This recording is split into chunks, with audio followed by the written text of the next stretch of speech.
Through you, Mayor Charbonneau, members of council are assembled, and it is 9 o'clock. Okay, thanks very much, Don. Then we'll call to order this budget meeting of the Council of the Town of Saugeen Shores. This is budget meeting day 2. Welcome everybody who's in the chambers this evening, and welcome members and everyone who's joining us remotely today. Good to have everybody here. So the second item is the land acknowledgement, and I will read it this morning. We acknowledge, can we open the back doors, please? We acknowledge that we are meeting on the traditional lands and treaty territory of the Saugeen Ojibwe Nation, which consists of the Chippewas of Saugeen and the Chippewas of Nawash unceded First Nation. We understand this land holds immense significance to the people of Saugeen Ojibwe Nation. We appreciate those who live and work alongside us today and who continue the traditions of their ancestors as stewards of the land we are privileged to inhabit. We thank them for the contributions they have made in both caring for the land and in shaping this community. We commit to truth and reconciliation, to acknowledging the truth about what happened to Indigenous peoples because of colonization, and to reconciliation, which begins with each and every one of us. As a local government and public organization, we are dedicated to learning about Indigenous culture, to fostering a better relationship with First Nations and their people, and we commit ourselves to actions that move us forward on a path to healing along with the Saugeen Ojibwe Nation. So we're now on to item 3, disclose of pecuniary interest. Ask any member if you have one of those you'd like to declare now. Seeing none, of course, you can do that anytime if you need to. Then we're on to item 4, the 2023 budget. So we're going to start now with the follow-up from the January 30th meeting. And who's got that one? The Director of Corporate Services. Thank you, Mr. Mayor. So the purpose for this section is just to review the questions that were asked at the last meeting and the answers that we have. In some cases, it's the answer. It should wrap up the item in question. In other cases, we'll have further follow-up that's required, but we just wanted to give you a status update. The beginning questions are related to. Oh, I'm going to start my video. My apologies. The beginning question relates to the reserve. And if we can go to the next slide, please, Tom.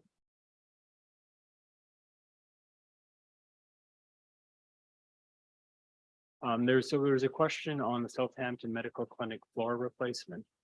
That's a project of $30,000, and that is being funded through the Southampton Medical Center Reserve. Also related to the reserve, there was a question on the 2 different reserves that we have. There's the Southampton Medical Center Reserve and the SO Medical Building Discretionary Reserve Fund. Those are both related to the same medical center, so it would make sense to collapse that into one reserve. Later this year, we're going to be doing a deep dive on the reserve policy, bringing back recommendations for council. So I would suggest it might make sense at that time that will address all those issues like this as part of that review, is to then come back with a recommended consolidation of different reserves. And also talk about how we'll be treating, what our policy will be in terms of treatment of reserves. Also related to reserves was a question on the tourist camp and the harbor program, and whether or not there's an impact on taxation and how they relate to the reserve. So as you can see here, over the last 10 years, both programs, the tourist camp and the harbor, had a positive operating net income. For the tourist camp, it was almost 6.7 million, and for the harbor was 1.2 million. So they had positive cash flows of their revenue less their expenses. Then when we include the capital costs, the tourist camp is still significantly positive. Averaging about $600,000 a year of positive cash flow. The harbor, because of the significant investment that's been made in the harbor in recent years, their cash flow was negative. It was about $90,000 negative on average over that 10-year period.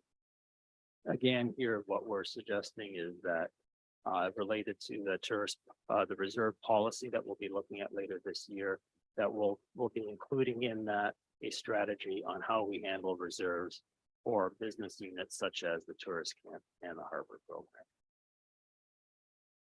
On the next slide, you can see we have, you can back up 2 slides there, sorry, Don.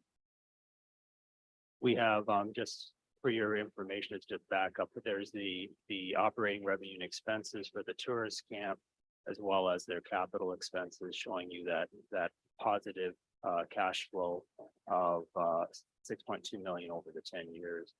And then this on the Harbor Camp Reserve on the next slide. They were positive 1.2 million on operating cash flow. But when we take the capital expenses into account, they're about 900,000 or $90,000 a year of cash flow of outgoing expenses. And then with that, I'll pass it on to Kara to review the CEO's question.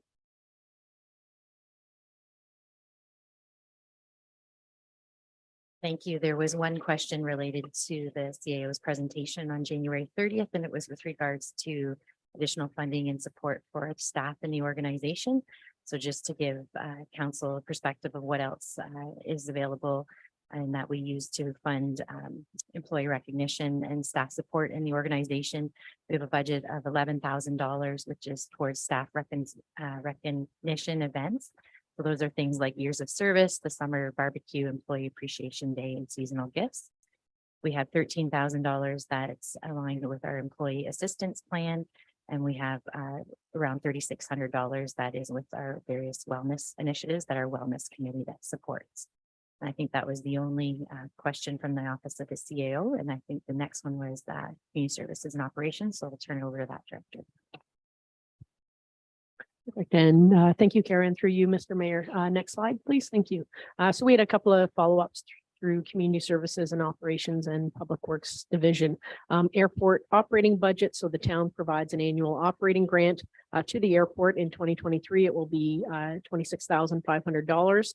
The projected expenses in 2023 for the airport are just over $39,000, and the projected revenue in 2023 is just over $12,000, and that includes gas sales, oil sales, and tie downs.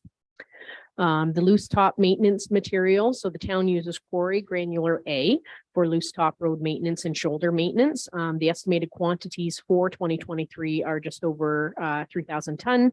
The tender specifications for quarry granular A includes conformity with the OPSS, which is the Ontario Provincial Standard specification for aggregate materials. Additional testing, if we feel that the material is not adequate, then we can do additional testing if required. And the benefits of granular A for loose top road maintenance includes less dust, packs well, and it grades well. Next slide, please.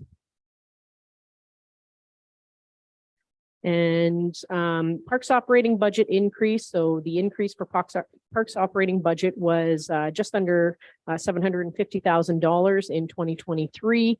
The breakdown of that includes the debt payment increase of just over $180,000 for the phase 1 of Lamont Sports Park, materials and supplies increase of $41,000, and that includes Lamont Sports Park turf maintenance contract and previous year actuals.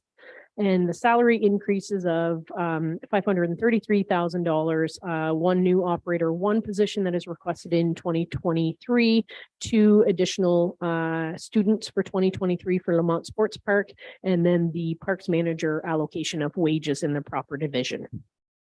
The Port Elgin Tourist Camp and Sherman's Park step replacement. So the replacement is complete at the Port Elgin Tourist Camp, where the Port Elgin Tourist Camp is up top, and down the ravine is just where the fish hatchery is.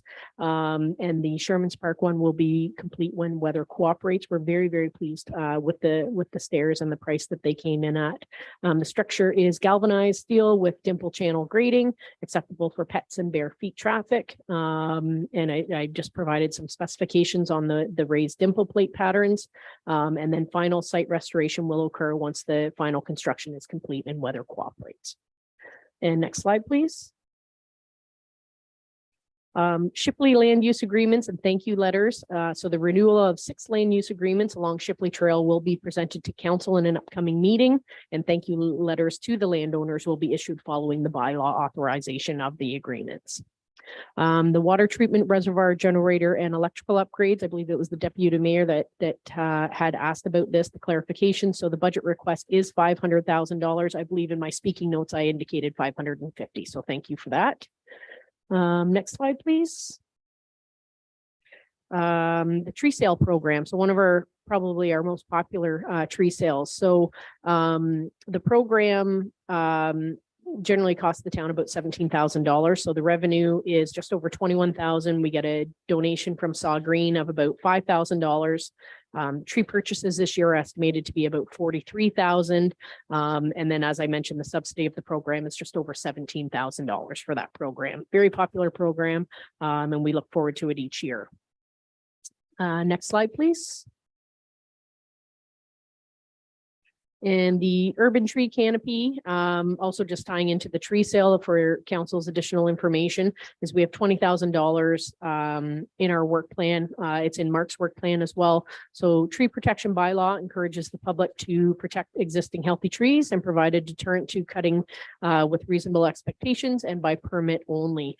We want to develop and implement year one of street tree planting program in Saugeen Shores, and we hope that this will be an annual program with an operating budget in future years to come. And next slide, please. And over to Trevor.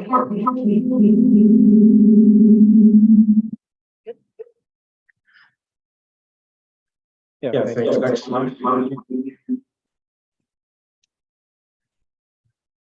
Yeah, I'm muted.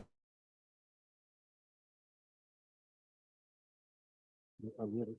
Yeah, I'm on mute. Okay, we're good. Thank you. Next slide.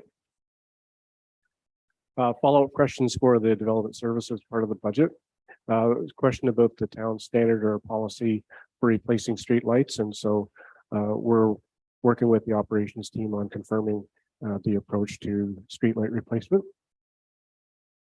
In the discussion last Monday, we were directed to speak with property owners at the Ivans Drive Goddard Street intersection project about contributing to the cost. And we're also confirming the potential to implement that in a community benefit charge.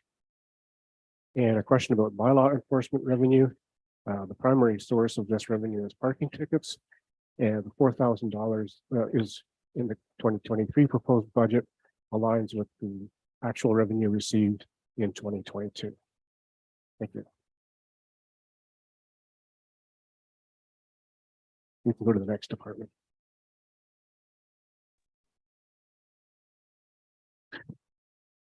Is the oh, there he is. Yeah, I'm on now. Thanks, Mr. Mayor. Okay, and through you, Mr. Mayor, we had some follow-up questions in regards to amending the budget to add in a figure to create a consulting dollars for negotiations. $25,000 funded through reserves. Saugeen Shores Police Service uniform and civilian collective agreements expired at the end of 2023. They may want consulting dollars. We're not really sure if that's going to happen that way, or if we're going to use the consultant through the town. The shared service agreement.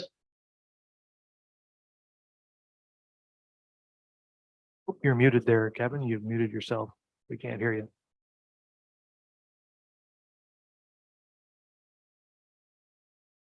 Still have you on mute there, Chief. Not sure what that's about.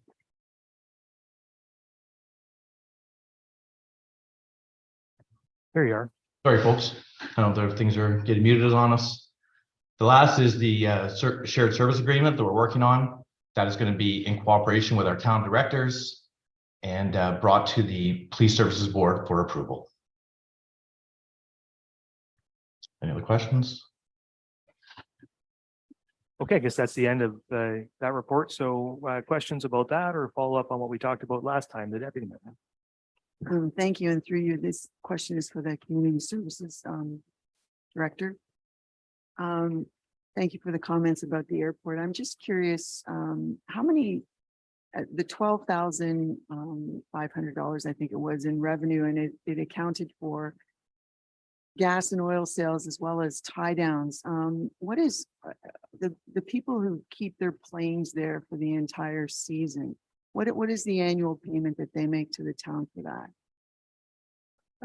Thank you for the question, and through you, Mr. Mayor, I will look into that and get back to you on that this morning Okay. on thank the you. annual, just for clarification, sorry, you want the annual fee for Well, a tie down?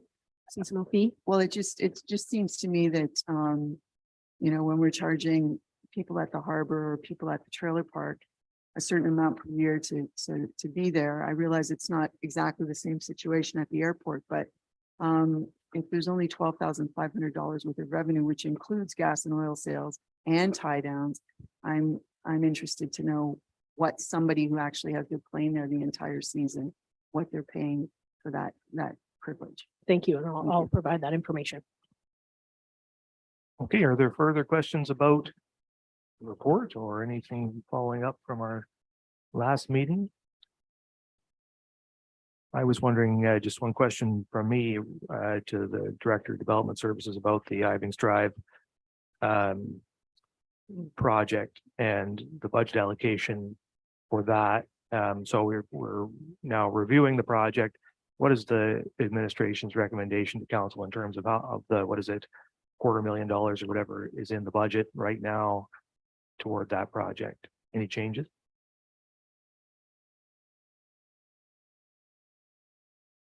Thank you, Mr. Mayor. Our recommendation at this point is not to change the proposed budget amount. The property owner contributions would be revenue that would offset that project total. Can you just, do you know what sources of funding there are for that project? What are the sources of funding? The source of funding for that project is capital reserve. Capital reserve. Which is just a flow through from taxation.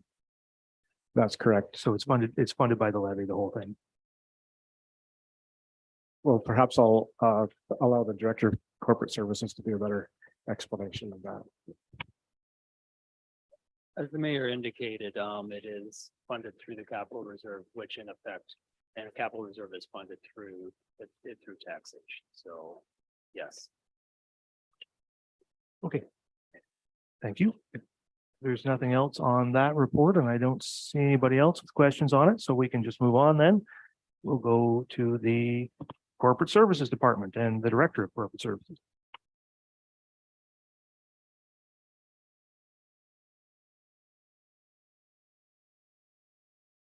Thank you, Mr. Mayor. Corporate Services is the hub. Lean into your mic a bit there, Jim, so they can hear that mic. Okay. Corporate Services is the hub and core of the town's administration. They provide professional services and advice to support how the municipality functions while helping operational departments deliver their services. This department supports the overall administration of the organization. It includes finance, the clerk's office, and information technology divisions. All these functions provide the systems, information, and human capital needed to operate effectively and efficiently. Next slide, please. We have three priority areas being operational effectiveness, service excellence, and financial sustainability. For operational effectiveness, we're focused on advancing cybersecurity and training initiatives that will protect our digital ecosystem. We invest in technology that will also support the operational effectiveness of all the operational departments. For service excellence, we're advancing a project right now with a software program called Laserfish that will be digitizing our records. And with that, we'll also be looking for process improvements by creating workflows that can be automated. For financial sustainability, we're looking at enhancing customer service, managing the budget and business planning process, and monitoring and maintaining the financial performance of the municipality.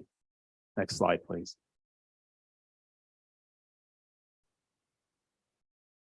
The department's core customers are our residents, council, and what's different, I think, from other departments is we're very much focused on supporting the other operational departments. So staff is one of our core customers. Our stakeholders are the residents, neighboring municipalities, and regulatory agencies. As I stated previously, we're made up of the information technology division, the clerks division, and the finance division. We have 12 permanent employees. In the summer, a student to help in the finance area, and there's a request which would bring total employees up to 14. Next slide, please. The org chart will be before you in a minute here, and you can see under the manager of legislative services, there's a licensing clerk and a deputy clerk. The IT manager is supported by a network administrator, and the CFO is supported by the deputy treasurer / tax collector, an accounting coordinator, and 2 accounts payable, accounts receivable coordinators. The new position that we're looking for is a procurement coordinator. And additionally, the CFO has reporting into him a customer service coordinator, as well as the summer student. Next slide, please. Major initiatives for 2023 include an online payment. As I mentioned earlier, we're looking for automation to help improve efficiencies. This would be one method that we would be doing. And we're looking to increase our online payments by about 25%. It'll improve efficiencies here, but at the same time, it should also improve the experience for the customer, who will have an easier time being able to make payments online rather than having to come into the office. Related to the process that we're going through right now is reviewing the business plan, and part of that is reviewing all non-tax revenues and looking for right sizing our budgets on those revenues to make sure that we've accounted for growth and actual experience. And we'll continue to take a look at that throughout the year as we develop a 10-year forecast of those revenues. In 2022, in preparation for the 23 business plan, we launched a new budgeting software. And we're going to continue to advance the use of that software. In 23, we'll be investigating OpenBook, which is a module of the software that will allow us to better enhance our communication with council and residents. And we'll also be looking at the possibility of syncing the system with the HR payroll software, again, to improve our operational efficiency.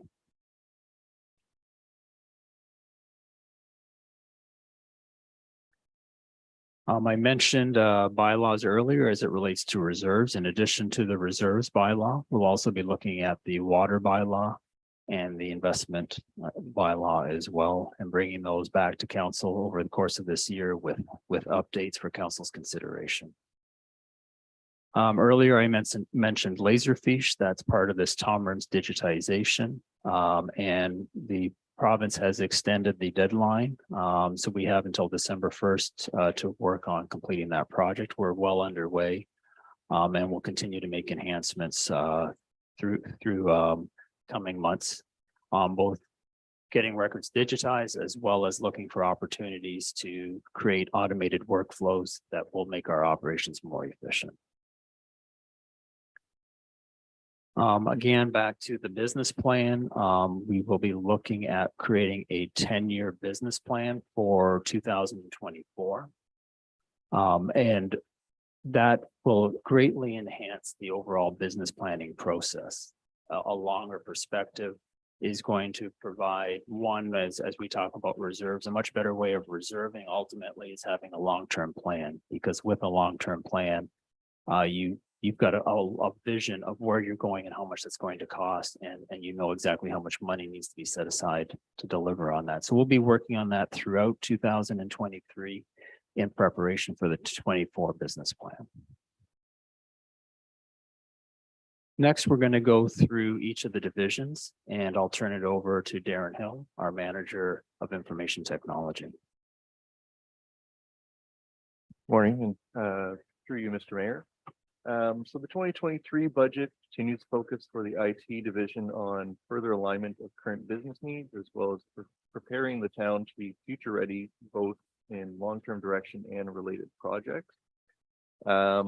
So services managed obviously include troubleshooting IT issues at the organization and police station, designing, implementing, and operating IT infrastructure, managing hardware and software and procurement, implementation and refurbishment or data destruction, vendor management and issue resolution, What governs our work is the Municipal Freedom of Information and Protection and Privacy Act, anti-spam legislation, Personal Information Protection and Electronic Document Act, or PIPEDA, as well as federal, provincial IT guidelines, including NPS Net Connection Authorization Change and Request, or NACR. Next slide, please. So division highlights for 2023. So there's several things here that were just designed in 2022, and this will be the first full year. For the health and safety platform, previously we were using a software where it was only on a single computer by the health and safety coordinator, so it was very difficult to get that data to other members of the municipality. So the first full year for health and safety chosen through a 2022 RFP, launching in 2023, allowing townwide training, inspections, and compliance reporting. DigSmart was launched in late 2022 with the first full year in 2023. The platform automates many of the time-consuming and repetitive tasks that were previously handled by town public works and operations staff. The platform basically assists by classifying locate requests as they come into Material One call. It automatically attaches photographs, maps, and related data and sends it to the specific employee required depending on the type of locate, and allows feedback to the homeowner back through Ontario One call from town vehicles and mobile devices. So instead of having to come back, do all their paperwork, or send it to a customer service coordinator to then send it back, it's all automated directly. So it means we get the locates faster, we can track them and do reporting much easier on it. So as many are aware, the IT security incidents throughout Canada and the world have increased, with ransomware and similar attacks being directed on various companies and levels of government. The police service has a mandatory biannual cybersecurity audit from a third party. The town itself has not had one for some time, and it requires an updated baseline audit. So both internal and external review by a certified third party. The IT division has requested for an additional $10,000 from 20 to 30 to cover the increased cost and inflation for this. We have an existing vendor that's also a vendor of record through the province. Believe to come in between $20,000 and $30,000. If it's over 25, then we'll go to a competitive quoting. And then for RFP for rural broadband, that's actually should be $0. That's just a placeholder for internal labor. I believe it wasn't updated in time. So that's the internal holder. So for finance, operations, and IT to design, release, and review and rank submissions as it relates to the potential offering of internet services from town infrastructure to be done later in 2023. Next slide, please. Computer renewal program is a yearly dollar amount to ensure that the town infrastructure continues to be maintained on a 5-year life cycle with appropriate vendor hardware warranty as needed. So I think it's only up 1,000 or 2,000 from last year, just based on inflation. Security hardware refresh, or IT security hardware appliances are on a 3-year life cycle just to maintain, make sure they can handle increased capacity, both bandwidth and just as new technologies come out. Existing devices will be redeployed to smaller town locations as part of the life cycle planning for them.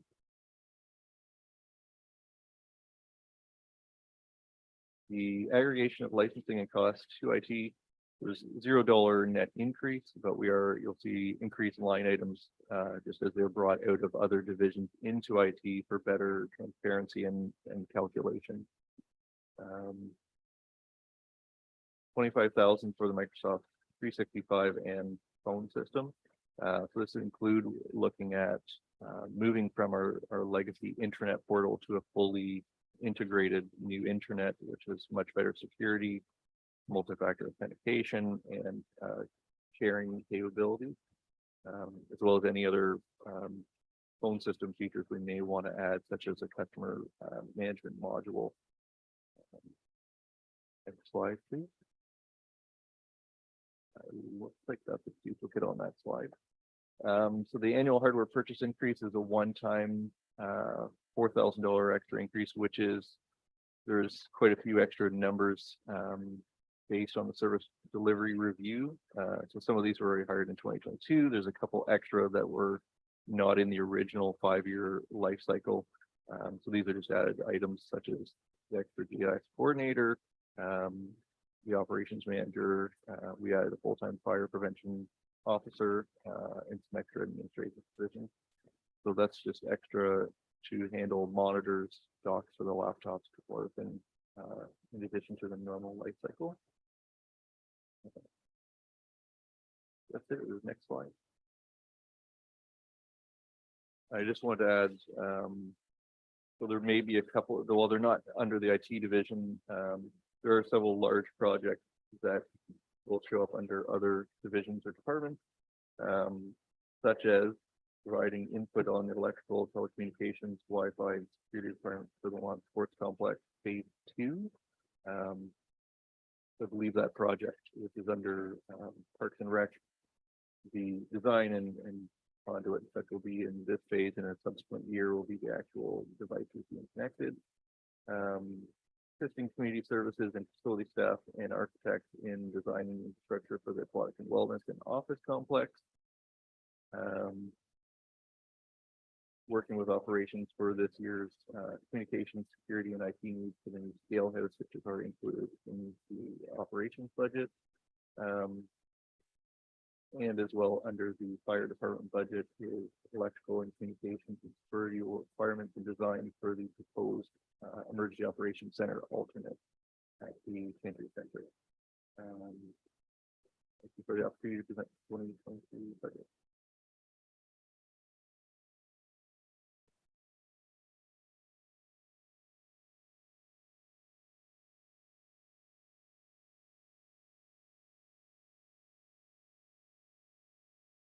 The clerk's division tends to be a division working behind the scenes to support the work of council and other divisions or departments.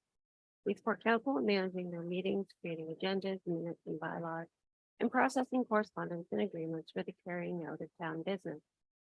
Clerk's division manages the town records management program and ensuring public access to the information and protection of privacy in accordance with provincial legislation and town policy. We provide assistance to the public by processing lottery and various business licenses, marriage licenses, and acting as deputy division registrar for vital statistics. And of course, every 4 years, we administer and conduct the municipal election for the town's council and local school boards. This slide illustrates much of the legislative framework that governs the work of the Clerk's Division.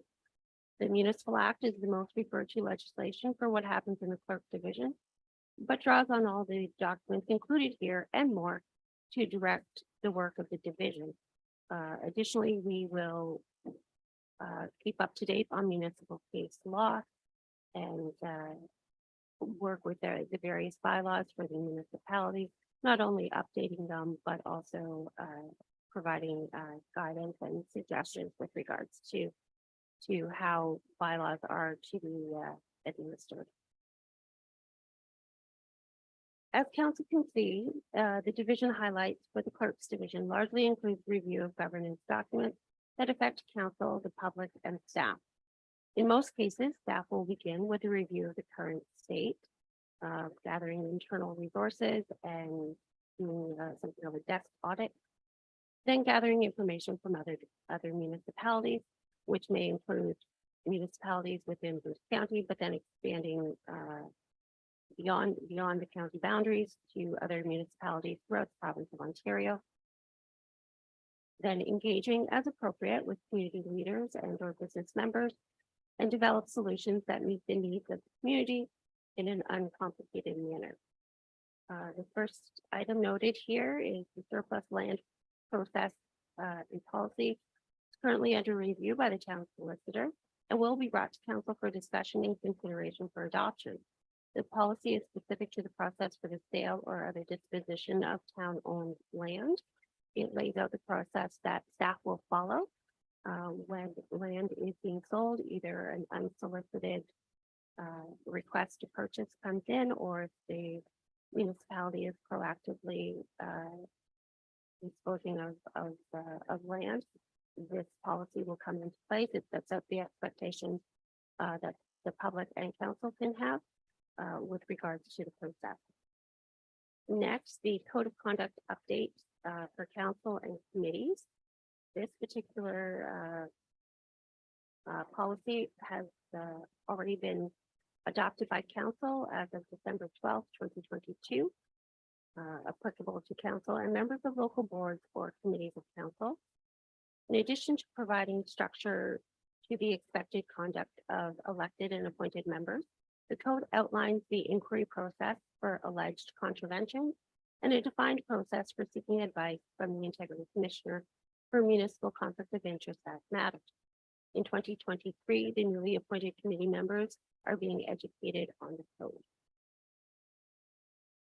Next, the council remuneration review will be conducted to ensure what council is being paid remains competitive with comparable municipalities. A budget amount of $10,000 has been established to contract an impartial third-party consultant who will be working with staff to carry out this work.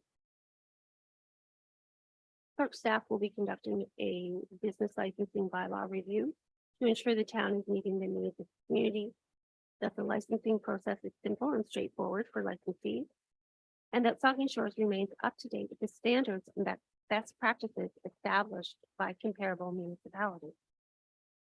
And lastly, staff will undergo the review of the community donation policy, again to ensure the town is meeting the needs of the community in a manner through which community grants are being allocated.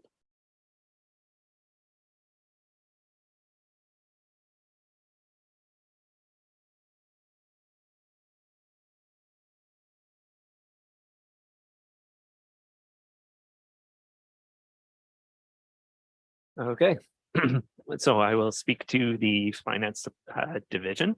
The finance division is responsible for the efficient and effective administration of the corporation's finance and accounting functions. This includes property tax administration, water billing and collection, other corporate billing and collection, accounts payable, purchasing and procurement, budgeting, investment and fund management, financial performance monitoring, some statutory and contractual compliance reporting, and the division also provides external customer service to customers and ratepayers. Next slide. So what governs this work? Our work is primarily governed by public sector accounting standards, and we follow a range of provincial legislation, such as the Municipal Act, the Assessment Act, and the Development Charges Act.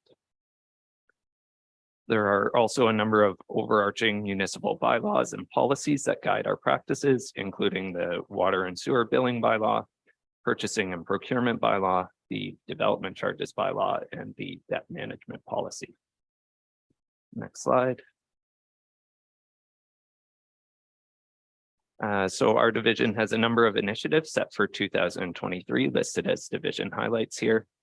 The first in the list is improved financial reporting using continuous improvement on our month-end processes that feed into monthly management reporting and quarterly reporting to council. Next, we intend to look at the existing special levies for the police building and for waste management to ensure that they are following taxation fairness, transparency, and alignment with legislation. We're also planning to go to RFP to determine an insurance provider going forward. We've seen significant increases in our premiums and have not gone to RFP for a provider in a number of years. And so going to market is appropriate at this time. As we look towards the 2024 business plan, we aim to increase citizen engagement in the process and to complete the business plan with a 10-year time horizon using that citizen input.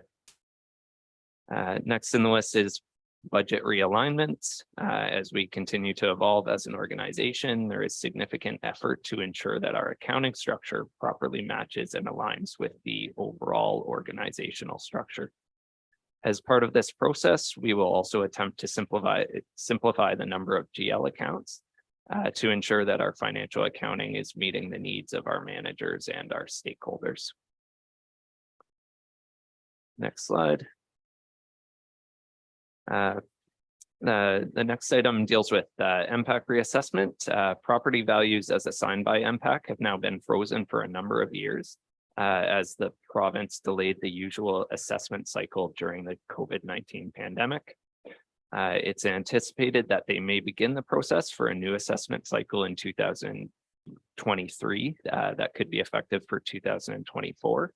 It's not definitively known if that will happen, but there's a strong possibility of that. When MPAC does begin a new assessment cycle and updates property values, there will be significant staff time and resources dedicated to implementing the new cycle and communicating with residents on assessment changes. And because they're still using the January 1st, 2016 assessment values, those changes on assessment will be significant. The business plan also includes a review of the fees and charges bylaw, or the fees within the fees and charges bylaw. This type of work is really aimed at looking at the overall funding strategies for the municipality and exploring whether the town has the right mix of revenues from user fees versus taxation. Specifically, we can look at what services cost us to deliver and do comparisons with other municipalities that will help contextualize what services should cost and what users are willing to pay. So that process will be aimed initially and primarily at administrative type fees, but could be expanded to other types of fees such as recreational fees or licensing fees. Finally, the business plan includes an item related to investigating options for outsourcing or remodeling of how we print and deliver invoices. Staff work hard to convert more of our residents and customers to e-billing, but there is still a very significant portion of the customer base that receive paper bills. And the current process for this activity is very time consuming and manual. This process would look at external print and mailing options and or new equipment as potential options for improvement as an interim solution while we continue to transition to full electronic delivery of invoices. And that's all for the finance division.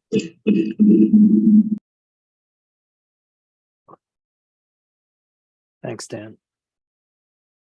So we've gone through all the major initiatives that we'll be undertaking, and next we'll be discussing the key performance indicators, the way that we'll be measuring what we're doing to ensure that we're on track. For the performance measures that we're considering, we'll be looking at license applications within the clerk's office and trying to drive those online. So we'll be tracking the number that we've taken online. From the IT perspective, we'll be looking at a number of different factors or elements, and those include cyber attacks, attacks blocked, vulnerability risk index, as well as we'll be measuring that we have the number of staff who've completed the training to ensure that they don't get us into a cyber breach. And lastly, as it relates to IT, we'll be looking at the schedule of replacement of our various IT infrastructure. For service excellence, we'll be looking at the number of calls that go to the operator as opposed to getting to using the phone queue to get to the best person to answer the question. So we'll be looking at decreasing that over time by improving our phone tree. We'll also be looking at the total zero queue calls answered, making sure that we are increasing that over time and reducing the calls that go to voicemail to improve the service that we deliver to our residents. Relative to financial stability, for the 2024 budget, our goal will be to have that budget approved before the end of this year. And then throughout the year, for both the operational managers as well as we'll be looking at doing monthly reports and then bringing those on a quarterly basis to council. So we'll be measuring our time to deliver those monthly reports, which hasn't been something that's happened in the past. And next slide, please. So before you is a summary of the capital budget for corporate services. And you can see that we will be increasing the budget by approximately just over $31,000. We have the $22,000 increase on IT and a $9,000 increase in administration. The $9,000 increase is for furniture in the Bobby Orr room to house some of the increased staff that we're looking at. And the $22,000 increase on IT is relative to the workstation life cycle replacements. On the operations side, you can see that we're moving from a $17.7 million budget in 2023 to an $18.4 million budget in 2024. This includes various relocations and centralization of expenses within the IT department. And with that, I'll pass it back to the mayor. Okay, thank you for those presentations. So what we'll do is we'll ask for questions on the presentation that you've just heard, and then I will, in this case, just go through those each of those headings on the agenda, just in case folks have specific questions to things they didn't hear in the presentation. So questions on any of those areas? Councilor Grace, and then the deputy mayor. Thank you, Mr. Mayor, and this refers to the SMART operating the figures for SMART for the mobility. And we just had our first meeting of the new board on Friday. So it's just a slight adjustment downward. Instead of a 7.3% increase, it's 7%. And the total contribution, instead of 134,973 is 131,003.29.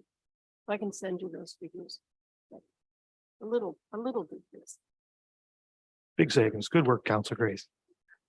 The deputy mayor. Thank you, Mr. Mayor, through you. It's very encouraging to see a number of items in this, and a number of categories within this department that relate to better access for residents to services. So I just had a couple questions, and you know, I hear a lot, and I've experienced it myself about the difficulties with the phone system. So I'm encouraged that the new system is going to realize some improvements, and I appreciate that you have a goal there. Do you have any sense of a ballpark figure of how many phone calls come into municipal office in a year? Because I think, you know, we all think our phone call is the most important phone call, but I'm sure there's quite a large number. Per year, I don't have, but on a daily basis, we typically have 200 or 300 phone calls. Okay. So about 1,500 times 52. So about, yeah, It's a lot. Potential 60,000 calls. So I hope that as you realize some success with meeting the goal that you've outlined, that you pass that along, because I think that that's a very good step. I also wanted to ask a couple of questions related to the billing situation and the invoice situation. Moving people to the electronic system, I would have thought the number would have been higher, but your comments suggest that we're not doing so well with converting people over to electronic billing situations. I'm just interested to know, if we push more people to make their payments via electronic methods, do we have a favorable transaction fee situation with our banking institutions, or you know, is this something that will impact revenues more than a couple of percent?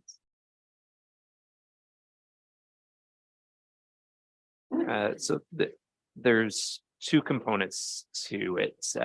In terms of automatic payments, there is essentially no cost when people make online payments through their banking institution, or when they sign up for our monthly EFT options or due-date EFT options, where the amounts are withdrawn automatically from their accounts. There's no large fees associated with those payment types. The payment types that typically have high transaction fees are credit card payments, which we don't offer for water and taxes as an example today, specifically because of those high transaction costs. In terms of electronic billing, again, it's email bills are essentially a cost-free option versus paper billing where we have the printing and mailing fees associated with that. Has there been any consideration given to, I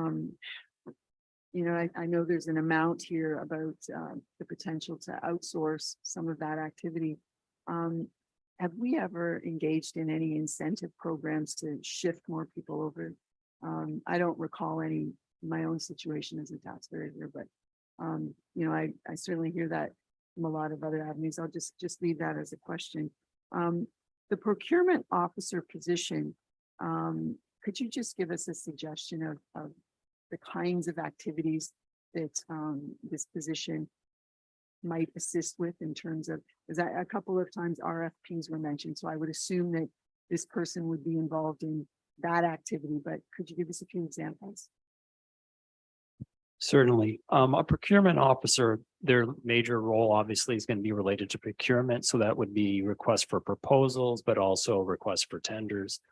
So there'll be a key support for the operational departments in ensuring, one, that policies are met, and in pulling the documents together and getting them through the bids and tenders process, and helping then run that process that ends in the selection of a vendor. We would also have them take a look at risk management as it relates to our procurement process and improving and reducing our risks. And beyond that, we would then also look at what they can do throughout the finance department in supporting the processes within finance. But the lion's share of their time would be related to the purchasing role. And at the moment, that role is basically done all over the place with not a whole lot of coordination, but probably a bit.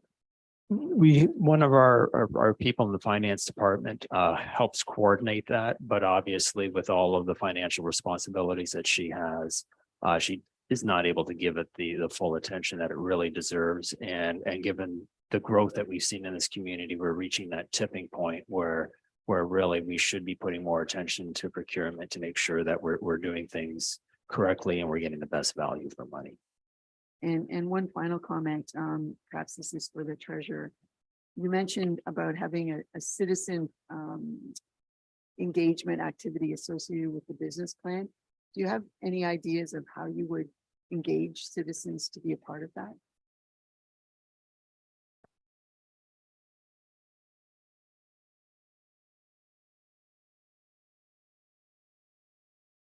So that is something we're going to be investigating over the course of this year.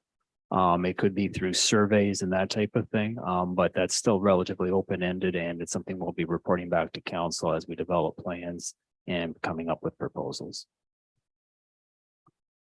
All right, further questions on any of these items in the presentation? Say, I guess I'll ask one. I was wondering about the study on the fees and charges, and in particular, I wonder about, so I understand we're going to review neighboring municipalities and see what their fees and charges are. I wonder about, will there be a specific look at our building department fees as part of that? I think we should focus specifically on the building department. The building department reserve now is projected at the end of 2023 to end up at $1.941 million. We're building up a pretty big reserve in the building department. And I just wonder at what point we review the fees and decide whether or not we're overcharging on those fees.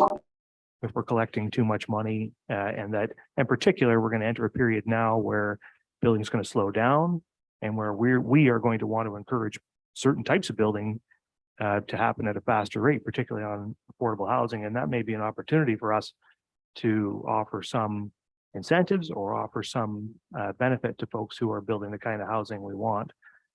So I wonder Can you speak a bit to whether we're going to review those fees and whether there might be opportunities to reduce those fees? Thank you, Mr. Mayor. I can advise that that is part of the scope of the development services component of the fees and charges review. Those questions are part of what we want to look at in that project. Okay, the Deputy Mayor.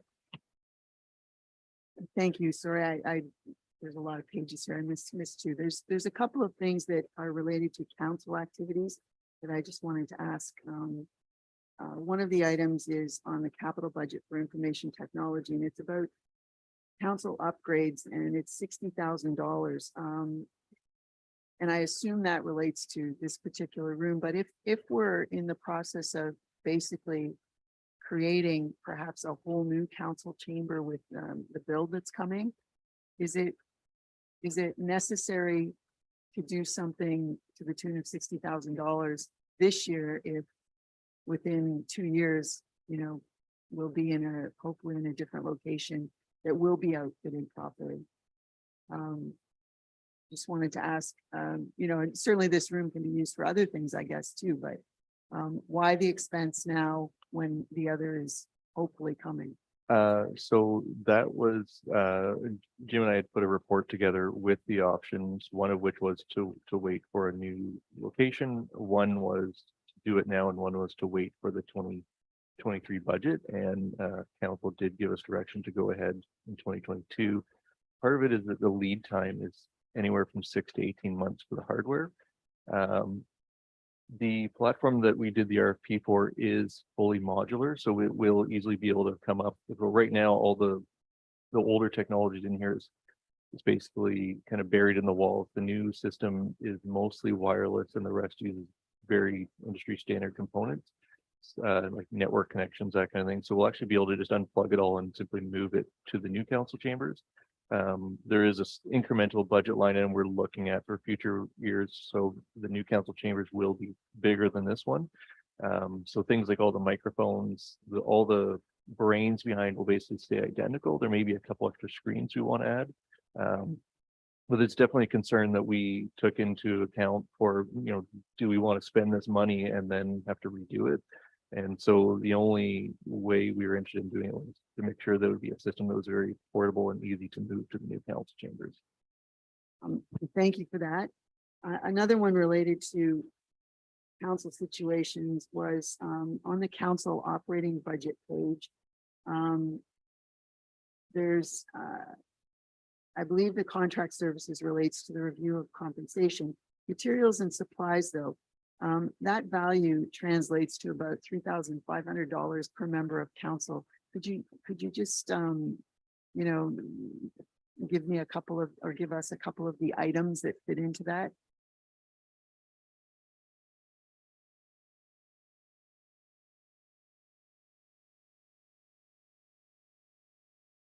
That budget includes an amount for expenses for each counselor, roughly $2,600 or so for direct expense reimbursement related to a number of items, conferences, that type of thing, as well as an IT allowance that was previously approved maybe 4 years or so ago for each counselor. So an IT allowance of around $475. My third question was, where do conference fees fit in? And you just answered that. Thank you.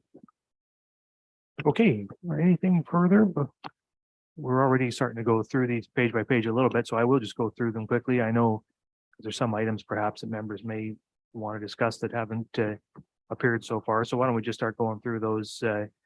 So we'll just start down with information technology again. You've heard some fair bit on IT. Anything else on IT before we move off that subject? I don't see anything. So council operating, the deputy mayor just raised a question about that. Anything else on council operating? Don't see anything there. So the clerk's department, anything on the clerk's department?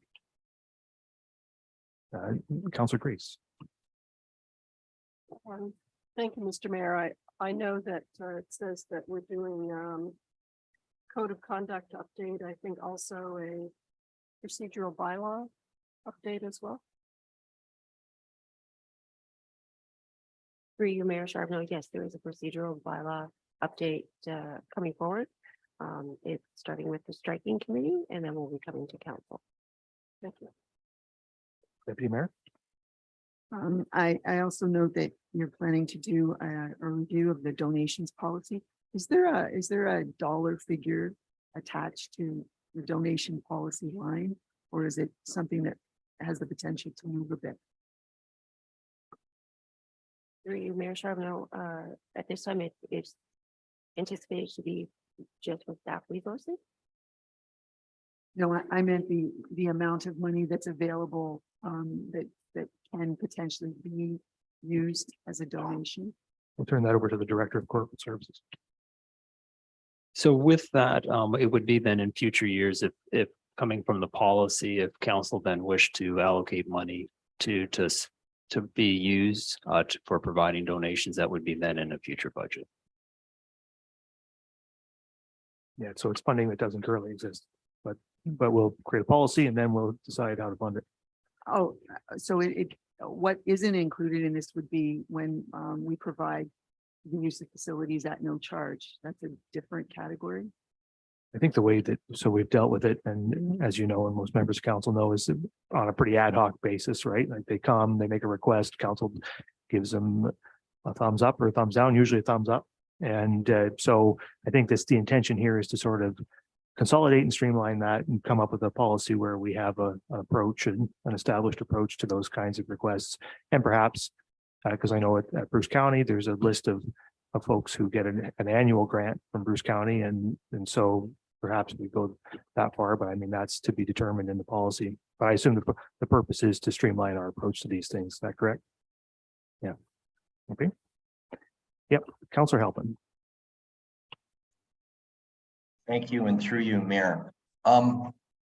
Is there, in the clerk's department, will we be working on a bylaw this year pertaining to property standards that would allow for butterfly gardens and rain gardens, etc.? Thank you. Through you, Mayor Charbonneau, that's not through the clerk's department, but I think the director of the development services. The Director of Development Services.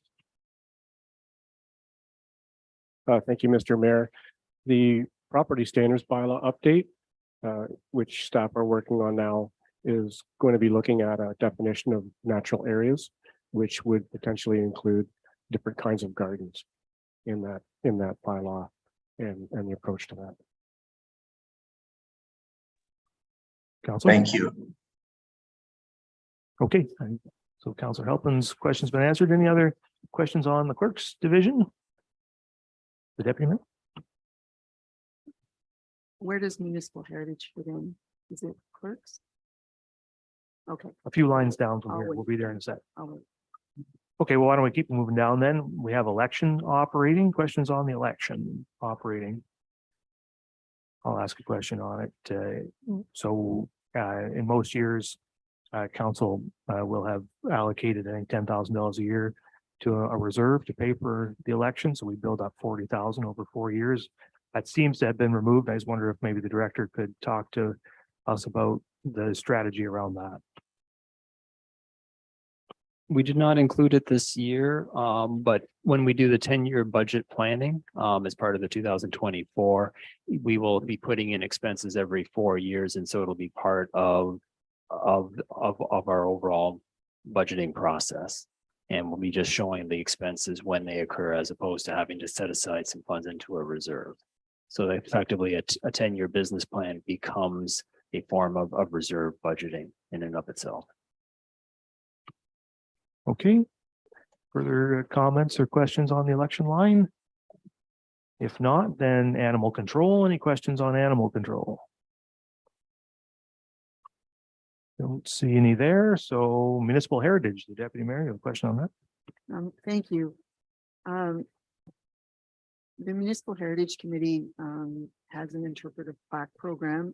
It doesn't appear as though there's any funding for any more than what are already in the works. And I also don't notice any place in the budget where there's any funding associated with any kind of celebration related to the anniversary of amalgamation, which will be in 2024. I don't know how to ask for money to be there for one or both of those. But certainly I think something should be in place related to the interpretive plaque program, which has been very successful and should continue for sure, and will continue for sure. And the anniversary celebration. CAO. Thank you, Mr. Mayor. I can answer the question about the anniversary celebration, and then I'll look to my colleagues on who will touch base on the heritage plaque. So on the anniversary celebration, it is a major initiative in the CAO's office. So strategic initiatives is advancing that in 2023. We did not ask for any funds in 2023, anticipating it was a planning year, and that in 2024, we'd look for the necessary funds for the celebration. Comments on the Heritage Plaque program, Director of Corporate Services? We currently have approximately $4,000 per plaques, but at the direction of council, we can modify that number. Councilor Grace. Thank you, Mr. Mayor. So the Director of Corporate Services sent me an invoice for the previous two most recent plaques that were completed in November of 2022.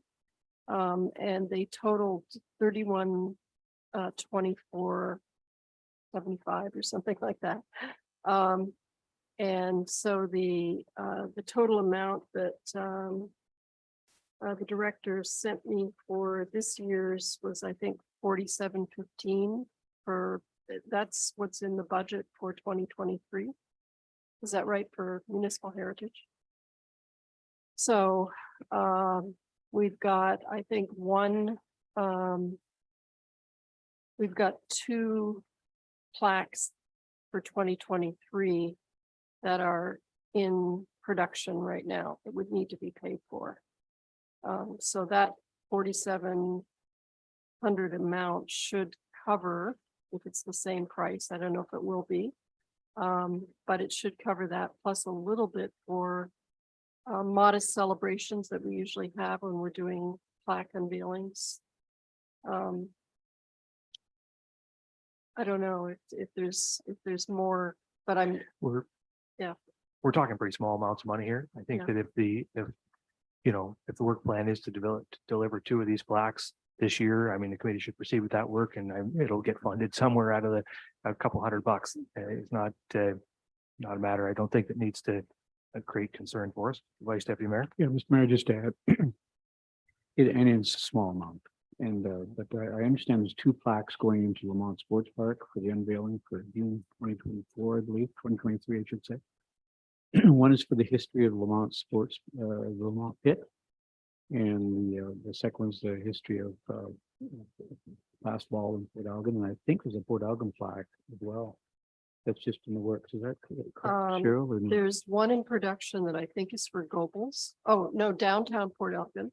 And then there's another one for Stafford Farm, So maybe one for Gobles too. anyways, I think there's three minimum. In as I production. understand for 2023 budget. It's a small amount.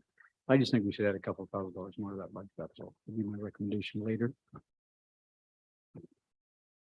The Deputy Mayor, sorry. Where is it in the budget? The municipal heritage page, there's not 4715 there. So where does it fit in? That's why I asked the question. Because I agree with the Vice Deputy Mayor. It's a line item in the clerk's division or program area, excuse me.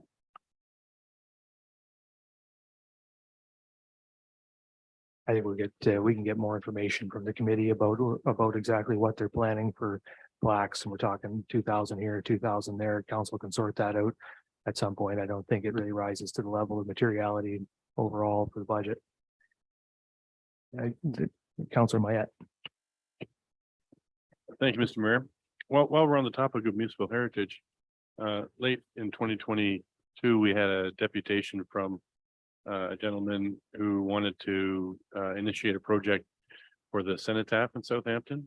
And I was wondering, I realize what we're looking at here is operating, but is there a line item in the municipal heritage under capital that would have a placeholder at least? Because I mean, there's going to be significant contributions from the Legion and hopefully Ottawa and things like community, but I imagine there'll be a municipal component as well. CAO. Yeah, thank you for the question, and through you, Mr. Mayor. I haven't communicated, I think it was about Thursday last week, back to the group that's starting this project, and noted to them that the first steps would be to develop the park plan and a cost estimate related to the cenotaph. And once that is in place, that we'd be happy to bring that forward for council's consideration for funding. The concern with putting it in the budget without a knowledge around how much potentially was going to be requested is that we wouldn't have an accurate budget around amount. So I do believe we can bring that forward when it comes forward from that group with the plan and the budget proposed. Okay, are there further questions on the heritage front? No, then we'll move on to taxation operating. Any questions there? Just a straightforward one. There's corporate operating. Any questions on that one? Don't see any. So we have those two on the administration, corporate services, capital and operating. Any questions there? Don't see any on that one. And finance operating, questions there? Don't see any. The Saugeen Valley Conservation Authority operating. Yeah, the Vice Deputy Mayor. Let's go back one section.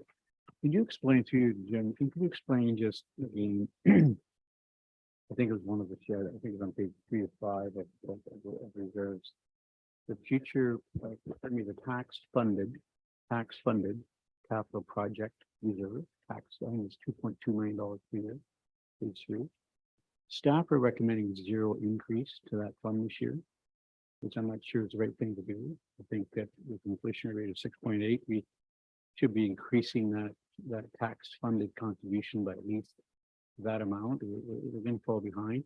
What was staff's thought process around not increasing the tax levy funded portion for capital projects? Why are you recommending that? So we're estimating that we'll be beginning the year with approximately $1.7 million in the future capital projects reserve. And before you is the proposal from the operating side to add just under $2.2 million into that reserve. And we'll have capital expenditures that are being funded from the reserve that equal just under 2.8 million. That will leave the reserve at 1.1 million at the end of this year. The amount that we use to put into the reserve is equivalent to what we've done in past years. It's quite likely that in the future we'll be coming back once we've done a deep dive of the asset management plan and have further progressed our asset management plan, that we'll be coming back with a report to recommend changes in overall in what we're spending in capital. And then ultimately that will also then drive what is required coming from taxation. Just to follow up, Mr. Mayor, I just want it to be good. It's good planning, good policy around increasing contribution tax levy funded capital projects on a yearly basis, whether it's 2%, 5%. If to remain at 0 increase for 2023, if we were to increase that by 5%, $100,000, could those funds come from tax stabilization if this council decided to do that? They certainly can. The tax stabilization reserve, we're estimating will have a beginning balance this year of 2.2 million. We're drawing down on that reserve here in the budget before you by about $900,000. And that would leave us still with 1.3 million in the tax stabilization reserve. If we chose to move more money into the future capital reserve, then the future capital reserve would go up and tax stabilization would go down, and there is room in that reserve to do that. Just one last follow-up. But you do not think it's good policy, be good planning around increasing our contribution on a yearly basis, at least to maintain the rate of inflation, the tax levy from the capital projects, like we're standing still, you know, and inflation 6.8. So it not make sense to do that. It's 6.8, and that is on the consumer CPI. And if you're actually looking at what we're spending on capital, that rate of inflation is even higher. And ultimately, yes, that is a very prudent approach to take. Maybe I just follow up on the Vice Deputy Mayor's questions, and I agree with the Vice Deputy Mayor's outlook. I like that number, the non-residential construction building inflation rate, and you quoted it in your report at the end, is 12.5% in 2022. And this budget proposes 0% increase in capital funding, which is the piece which is subject to that inflation rate. So and without doing any kind of study, I can tell you we have a gap in our investment rate in capital, right? We're not, we don't have a funding level that matches the replacement rate of our capital assets. So I think the way council needs to look at this is that this budget already has a major subsidy built into it on inflation, right? That we're essentially trying to level out in 2023, saying, we're not going to increase that capital spending from levy in order to try to take the edge off the tax increase in this year. One day though, and the day pretty soon, we're going to have to start increasing that levy contribution to capital again. And we used to increase it. I think it was the number was sort of 2% a year was the target. And that target was too low, right? That even 2% a year is not enough. So, so for this year, the proposal seems to me to be saying, let's not increase that rate in an effort to keep the levy increase under control. We definitely do not want to see our capital spending up 12.5% this year, because that would add a significant amount to the tax levy.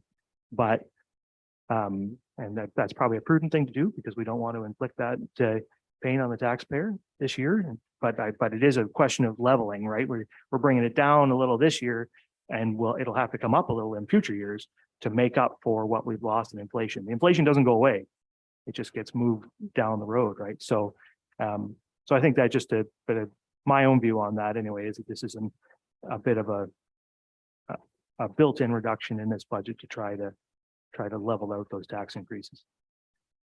Are there further questions on the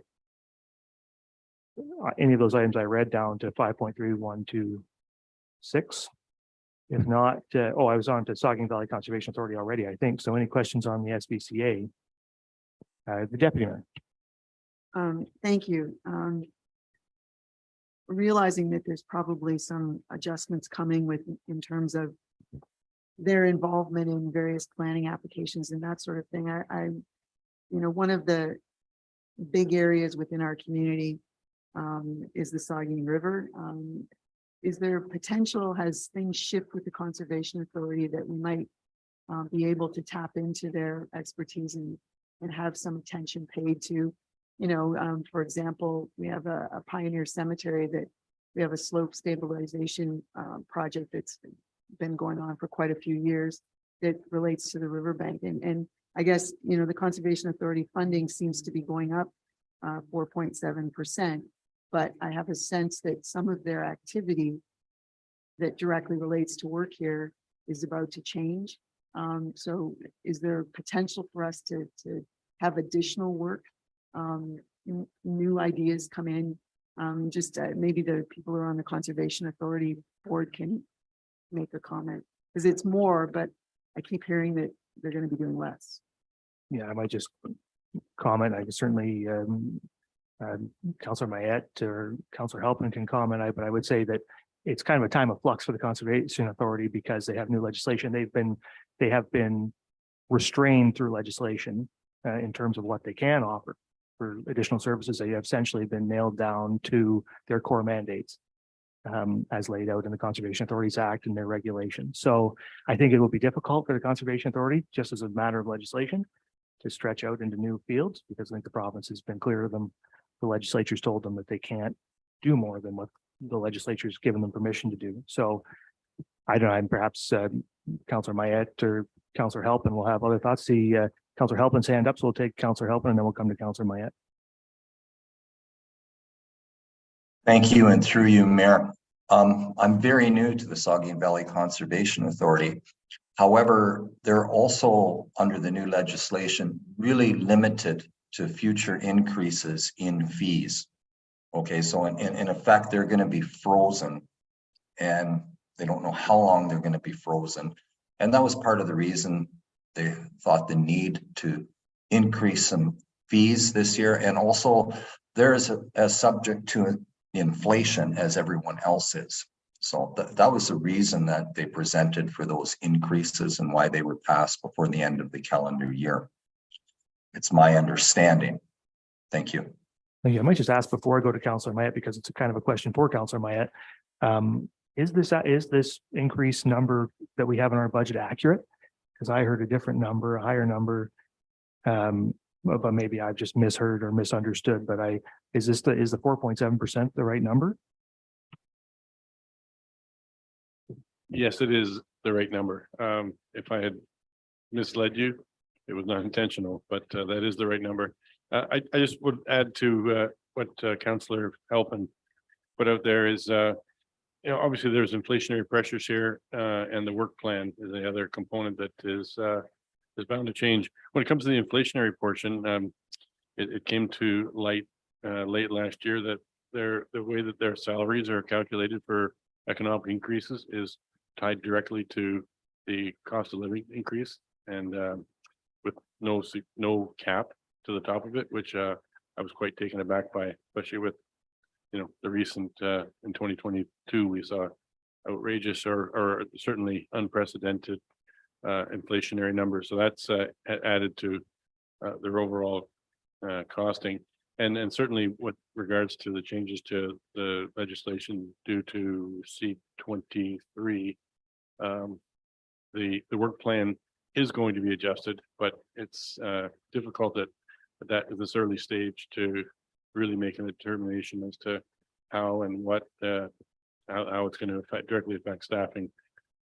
With regards to the deputy mayor's question about Saugeen River, I will be pushing, and I already brought it up with them, is the river access point at Denny's Dam is significantly less below standard than a lot of the other river access points, and it has it's one of the most busy access points because it's kind of the last one before you go over the precipice, and so it's a lot of put in and take out in that area. So I'll be looking for some capital input to upgrade that access point. Thank you. Thank you. I am a couple things on this one. I guess I am a little concerned because I don't recall and maybe I can be corrected by somebody in the room, but I don't recall the 30-day. Did they give us the 30-day review of this thing? Because there's supposed to be a 30-day. This is supposed to be circulated to local councils for 30 days for review and input before it's adopted. And I was surprised to hear it was adopted in December, because I didn't see the matter come before us. Now, it could be was that an error on our end, or did they not circulate it? They Stephanie, what's her last name? The director of Jennifer Stevens, sorry, Jennifer Stevens. She certainly did do at least a partial tour around to municipal councils. They usually do a deposition at some point. But Saugeen Shores wasn't in the schedule, or it didn't wasn't enough time for her to do it. I did bring that up as well as to why we didn't get it. Perhaps, I don't know, I'm not going to make excuses for Jennifer, but we didn't get that, and that would have been the point where she would have delivered the proposed budget. Yeah, because I think the Conservation Authority is required either by legislation or certainly by its own internal policies to circulate before they pass the budget. I'm not sure the budget was even passed correctly or appropriately by the Conservation Authority, which leads me to question whether we should even pay it until they properly circulate it. And the other question I guess I have, and I understand that inflation is affecting the Conservation Authority, but the fact is that the municipalities have to pick up the work now that the conservation authorities were doing. It's not their fault. It was done by the province, but the fact of the matter is natural heritage review is now a responsibility of the municipalities, not of the conservation authority. And yet they're carrying on as though they're providing exactly the same service, but they're not. And so, you know, they have staff that were doing natural heritage review. What are they doing? Right? What are they doing now? I don't know. But they can't go on with the same structure and the same administration, providing substantially less service and pretending like they're still providing it. So to have a 5% increase, you know, we're going to pay $20,000 more than that, I guess, the actual, so $22,000 more to the Conservation Authority for less service. And they're just going to hold on to all their staff, I guess. You know, they can't do that. So I think we should probably determine whether or not the Conservation Authority has even passed their budget in accordance with the law. And then, you know, if they haven't, then we shouldn't pay it. And if they have, then I guess it is what it is. We have to pay it. But I don't want to see this come back around next year with the same level of staffing at the Conservation Authority when, you know, the County of Bruce had $200,000 in its draft budget to pay for natural heritage commenting. We're going to have the development industry is going to end up paying. It's going to be a flow through, I guess, but there's a huge amount of cost related to picking that up. I'm not saying it's Conservation Authority's fault. It isn't their fault. The province did that, but the facts are the facts, and the business that they're doing is not what it was before, and they have to adjust. They must adjust because we have to pick up those costs, and it's not fair that we have to pick up those costs in addition to paying them as though it was the year 2021. So those are my thoughts. Yep, Councillor Mayette. Thank you, Mr. Mayor, through you. I have written down your questions and I will endeavor to bring those forward to the board and get back to you or get back to this council with answers to those questions. Thank you. All right, thank you. If there's nothing further on the Conservation Authority, then the last one there is transit. Any questions on transit? I know Councillor Grace raised her comment, which was appreciated. Anything else on that? I don't see anything. No. So, all right, so we're on then. That finishes corporate services, and thank you to the corporate services team for, oh, did you have something? I'm sorry, the Vice Secretary. You mind if I go back just once, Daniel or Jim? The legacy reserve. You know, we've got that $50 million price tag coming up to the wellness center and $10 million investment in Lamont Sports Park, and there's some significant investments. I see there's no additional contribution to the legacy reserve, and I just wanted, Mr. Mayor, if we just take a minute, Jim, Daniel, to just to further explain. I think you did a report a short time ago that if we're still okay with our annual contribution 2.1 or 2.15. Are we still okay? I mean, when we talked about the pool way back, it was 30 million, then went to 35, then went to 40, now it's a 50. So are we still okay with that annual contribution to legacy reserve staying the same?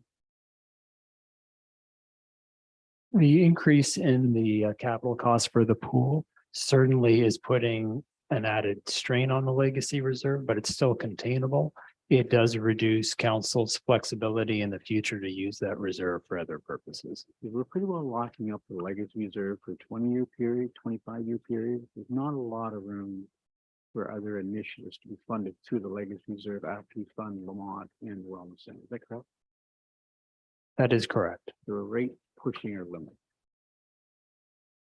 Is there any thought at all during this budget process for the annual contribution of the legacy reserve should have been increased?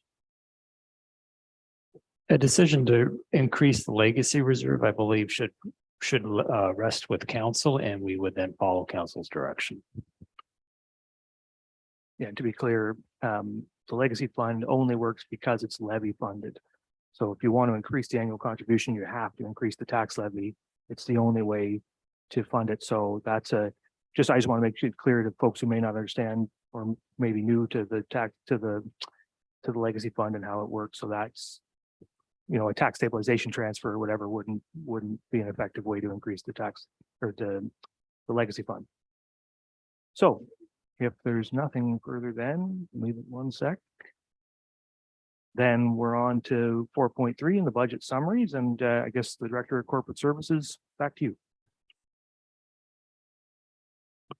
So that is included just so that you have some summary documents that compile the results of all the numbers that you've that have been presented today and last week.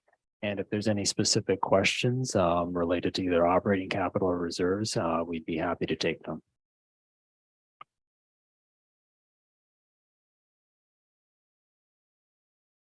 You were faster than I thought. I just need to drink of water. All right, the Deputy Mayor. Thank you, this question is related to the reserves. I had asked yesterday, but I guess just for the benefit of all of us, there was a $50,000 amount coming out of the NWMO community fund. And I wondered what that was for. I did discover, but perhaps I'll just ask the question, what's the $50,000 for?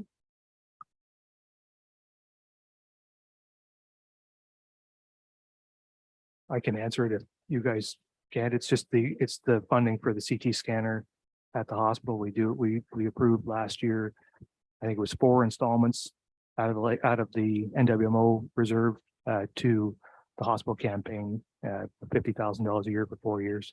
I got that right, did I, guys? Yeah. Thank you. So over 4 years and good cause, great contribution, that would basically reduce allowing for hopefully some nice little interest payments in there over the 4 years. That's going to reduce the NWMO community fund basically down to about $75,000. Well, there's still $350,000 to come out of that.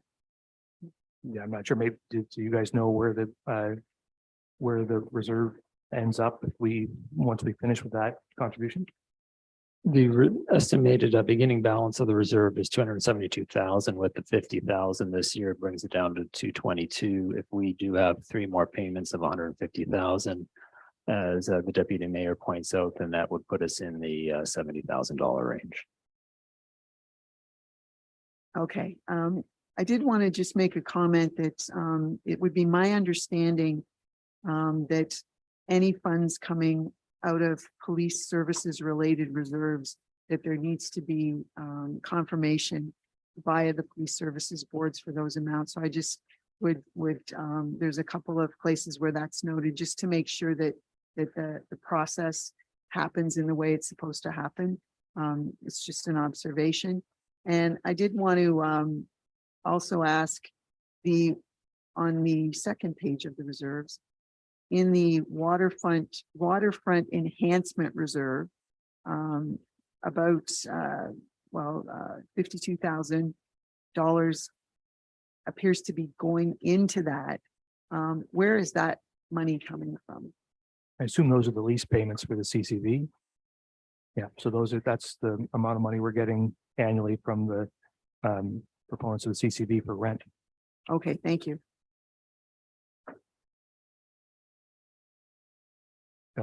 The Director, Community Services Operations. Thank you, and through you, Mr. Mayor, and thank you for a little bit of patience while we looked up the background on the airport. I appreciate the deep bench that we have in our department. So the town does have an agreement with the Airport Management Board, and it's for the management and operation of the Port Elgin Airport. The agreement indicates the annual contribution from the municipality to support the operation and management, and the fees for tie down services are not included in the town's bylaw, fees and charges bylaw. We're just waiting for confirmation on what those fees are from the airport committee.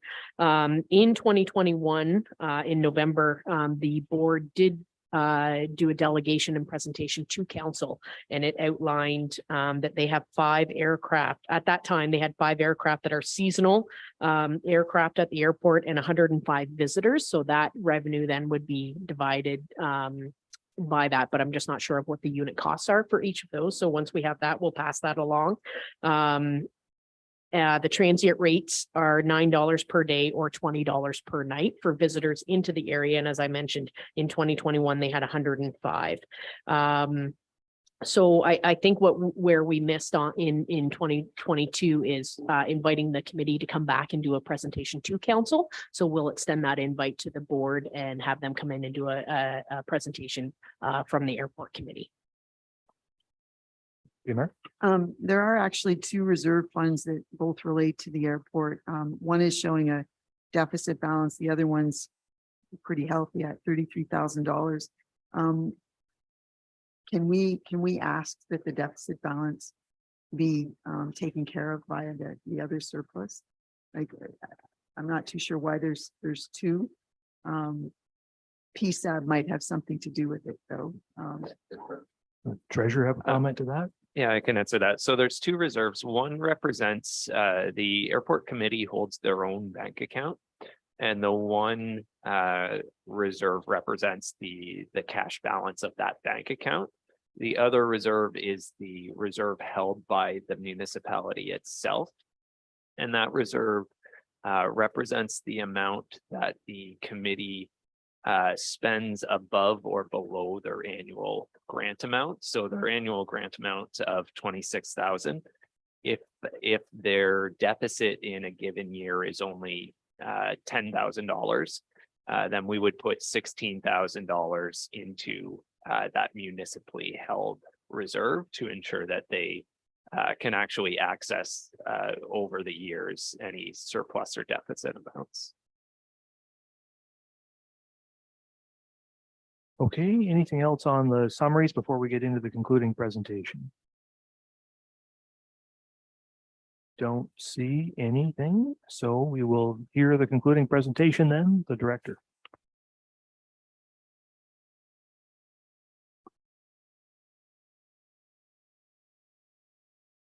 Thank you, Mr. Mayor. As we mentioned last week, $355,000 of reserve was allocated last year to help lower taxes to fund for ongoing expenditures. That is still in the budget this year. And it's something that council should consider what the long-term plan is relative to that amount of money. It needs to be addressed at some point. The question being whether or not it gets addressed this year. The base in the budget is that we continue it for this year, but it will eventually have to be addressed. The proposed increase that you've seen is the 7.1%. That translates into $146 or approximately $12 a month. The capital budget is increasing from 19.5 million to 32 million, excuse me. And that is funded also by reserves and by debt. The capital budget increases are improving service levels. We've already mentioned today the Aquatic and Wellness Center, the Lamont Sports Park, and as well another significant investment we're making is the water treatment expansion. Next slide, please.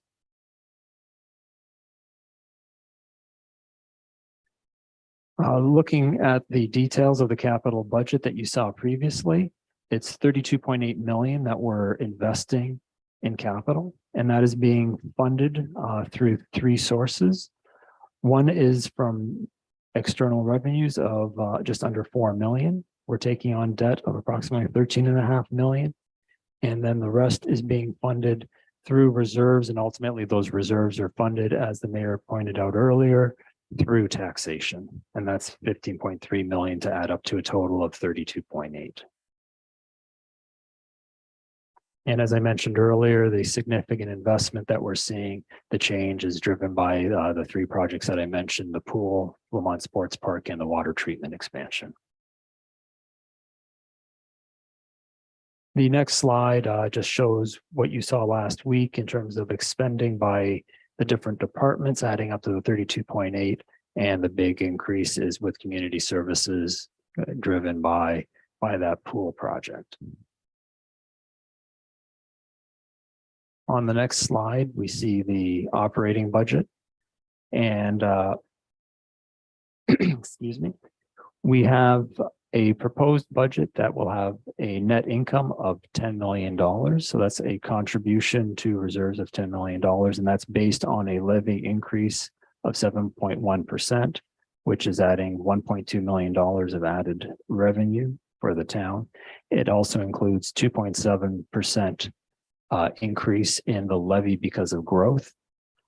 And as I said, bringing the total increase to, or the total net income to $10 million as compared to 8.9 million in the previous budget. On the next slide, please.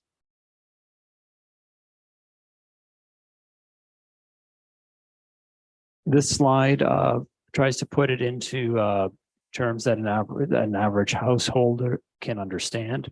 An average home that has an impact assessed value of $314,000 last year would have paid tax of $2,058. With a proposed 7.1% increase, the taxes would go to $2,204, and that is the increase of $146. If you can just advance, Don, please. Or as I mentioned, that's $12 a month to put it into perspective. The next slide, please.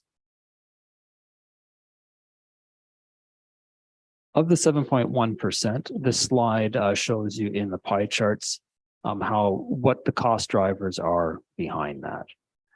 We have added staffing that's been presented to you, and that adds 7.8% towards the 7.1.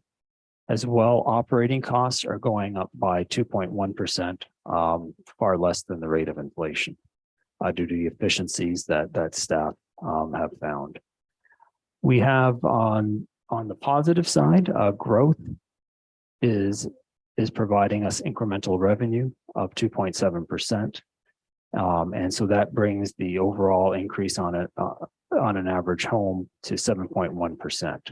If we can advance, please. That compares to the county, which is looking at a 7.91% increase. And one more time, please, Don.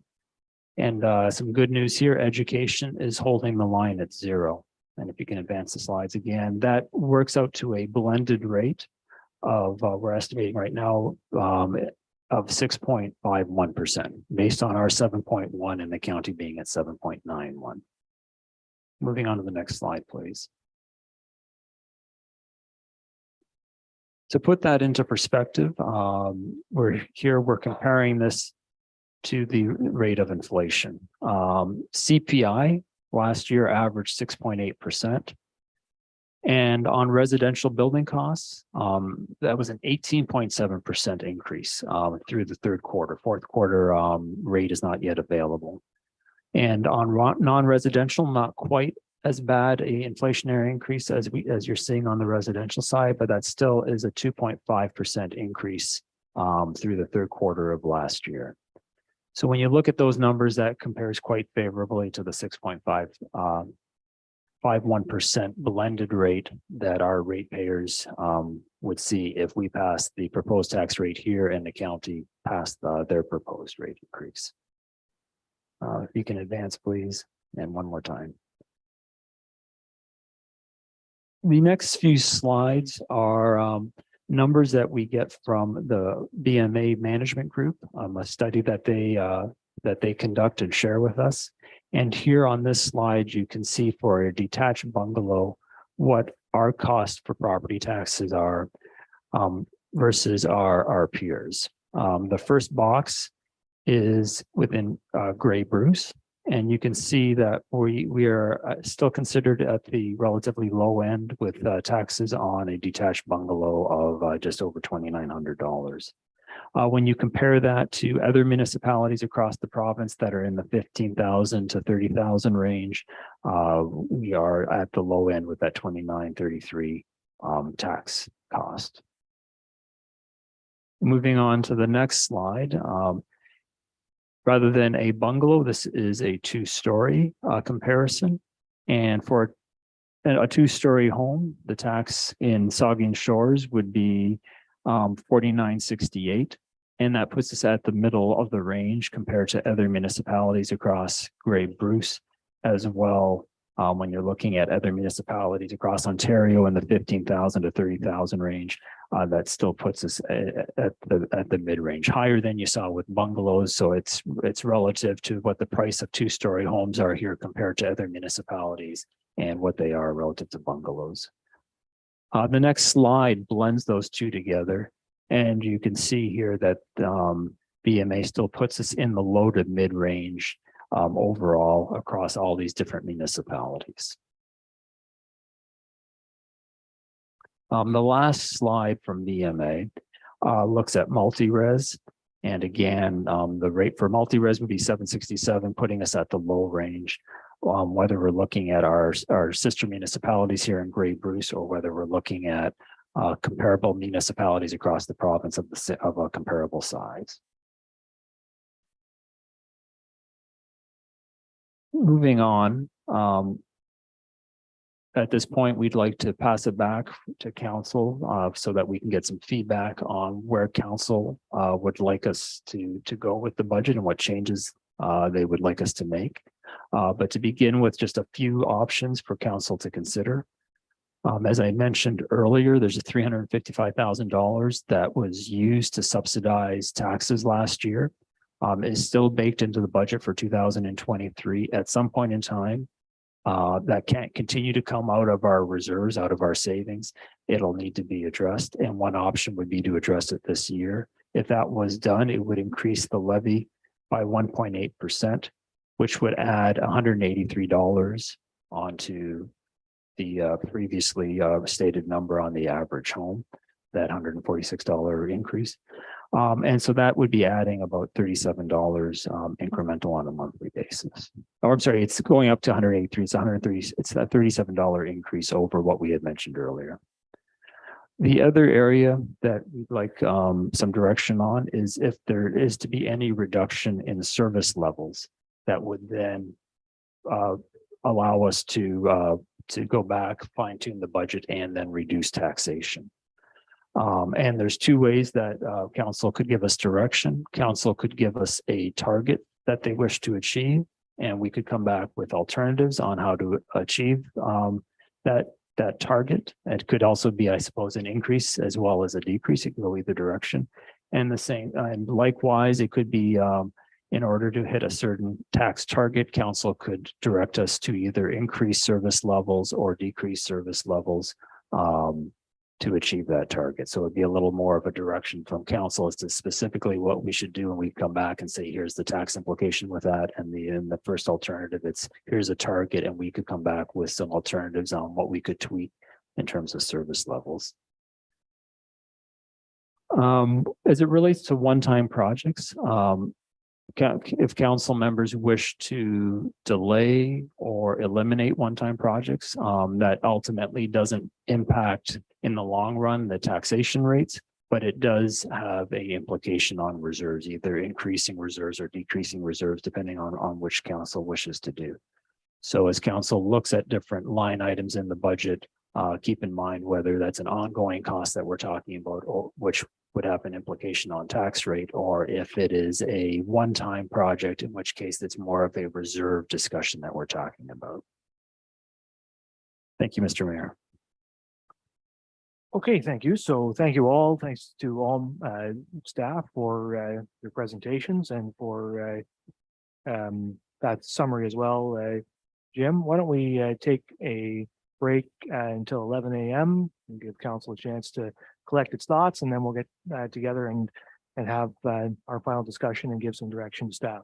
We'll reconvene at 11 a.m.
Okay, everybody, let's take our seats. We're going to reconvene here. Let's leave the door open, Lisa. Just leave it open, please. Leave it. Hey, Lisa, leave the door open all the way, please. Should leave the doors open during public meetings.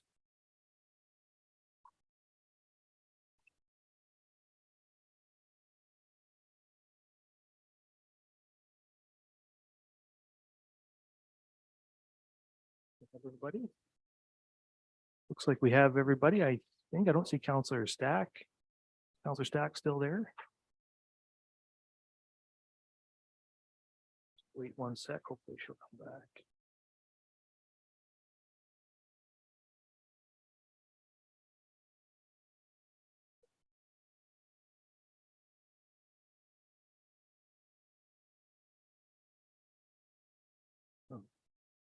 Okay. Okay, well, we will reconvene then. So now what we can do is have an opportunity now for members to give us their thoughts, request any changes. I think what I'll do is if there are requests from members to make changes to the budget, add things, delete things, or other things that might require a decision from council, I'll just take note of them as you speak. And then when we get to the end of people's comments, then we can take some votes on those things as necessary. But really what we want to hear now is your overall thoughts on what you've heard, any changes you want to see, and what you're thinking in terms of where you'd like to see the levy end up and the whole budget. So we'll start with Councillor Halpin. Thank you, and through you, Mayor. Just a note, the reason I turned my video off, I continually get a weak signal. So leaving my video off does help. I'll try to leave it on while I'm speaking. One of the things I did is I talked to Christian Schreider about the possibility of slightly increasing the amount that we spend on the annual tree sale. And Schreids said that that's a good possibility that they could do that. And Schreids, I wonder if you had any comment on that. My idea was just simply to raise it from the current amount of $17,000 to $20,000. It's a very small increase, but I think it's a significant one in terms of, or a symbolic one, in just terms of saying that, you know, this is a council that really wants to move forward on environmental issues like this. And this is also an important issue for retaining the character of our communities, which is very important to people. Thank you. Sure, the director. Thank you, and through you, Mr. Mayor. Thank you, Councillor Halpin. We definitely support and appreciate this, the support, the recognition for the tree sale program. It's one of our most popular programs. It generally sells out in a day or 2 days. So with an additional $3,000 to that budget, you know, we can obviously purchase some more trees for community residents to purchase. With that increase, I don't think it warrants any concern on our end for supplies or resources in order to do that. If council wishes to see the program extend beyond that, then probably what I would do is I would reach out to our friends at Saugeen and Everest who support the program and just to make sure that we're adequately staffed with resources and supplies. But we support that and thank you very much. Is there that's a pretty simple one. Are there any questions, further ones? Perhaps I just put it to council now since it's so straightforward that we increase the tree sale by $3,000. Anybody have any comments? I'll call a vote on it unless there's more comments. Councillor Grace. Thank you, Mr. Mayor. Yeah, when Councillor Halpin talked to me about it, I thought about it. I mean, I really appreciate the fact that this budget includes a lot of environmental initiatives, supports a lot of environmental initiatives, the urban tree canopy plan, the street tree planting program. All of those are good. I thought about this and I ultimately support it. And I guess one of the reasons I support it is that while these trees are being purchased by private owners, property owners, It does two things. It shows support for the enthusiasm of community members who want to plant trees. And because the property owners are putting in 50% of the cost of the tree, it means we can get bigger trees more quickly into our urban tree canopy. As long as the director feels that this is something that is manageable, then I support it. Okay. So it's a $3,000 increase, pretty minor item. I'll ask all in favor of increasing that by $3,000. That's carried. All right, so that will be done. Do you have well, I guess I'll ask further comments from members on other items. Councilor Maya. Thank you, Mr. Mayor. Through you. With regards to the fees and charges, I guess we've got a study coming out on that yet, do we? So if there's any, recommendations or questions with regards to the fees and charges, should we hold them until the study is complete? So it's up to council. You can give direction to staff to increase any fee or charge at will whenever you like. You can wait for the study and we'll do something more comprehensive, but if there's a fee or charge that you want to look at right now and council wants to give direction to change it, council has discretion.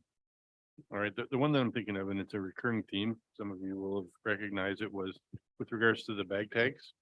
And specifically for the residents of our municipality who are in the agricultural sector. The agricultural sector has been under severe strain in the past year with the tremendous increases in fuel costs and tremendous increases in fertilizer costs and a lot of other associated costs resulting from fuel costs. And so there's a number of the operations who own properties that don't have any residents on them. They're just farm properties. There's no structures or buildings, and they have to pay the not the bag tag, sorry, the landfill, The fixed fee. the fixed fee. So, if a farmer or a farm operation owns multiple properties, they pay that fee over and over again on every property they own, even though some of those properties may or may not generate any landfill per se. And I would like to see something where a person is limited to say 2 or 3 of those levies or charges, or where a property has no residence or no municipal address for mail purposes and that sort of thing, that the fee be waived, just to give a bit of relief for those in the agricultural sector. Thank you. And CAO. Thank you for the question, Counselor. And you and I spoke about this in August this year, past year. So we do have a specific item in, I believe, the finance business plan to look specifically at those multi-owner properties and how we'll handle them. So that work will be done this year and be brought back to council for consideration. Okay, the deputy mayor. Thank you. Just as a follow-up to that, the work that you're doing to the CAO will include a look back at why they got instituted in the first place. Thank you for the question. It would be a bit premature of me now to say what we'd exactly look at, but I'm assuming that part of the background and rationale as to how we got here would be included in that analysis, yes. Because having been on council at the time, the point of the fee was the value of the landfill and the capacity at the landfill was shared by every single property owner here, in the sense that on the day when we need to increase the capacity or increase the size of the landfill, that's a pretty big ticket item. So all of this was related to ensuring the length of the landfill for as long as possible, making it much more valuable to all property owners. So I'm one of those vacant property owners who pays the fee too. So I look forward to this study because it's been quite a few years now, so it's a good time to review it. I don't want to necessarily ask for more money for anything, but certainly I think that there's areas where, you know, I appreciate the comments about it's a X amount of dollars per month potentially that would be an increase to a property owner. I think if you look at it a little differently, though, there's a number of service areas that perhaps really seriously considering the access that the public has to those services going forward will be significant. And I'll give you one example, and I talked about it just during the break a bit. Somebody in this community with a family, if they want to go public skating, there literally is one time per week at the Coliseum that is open for public skating.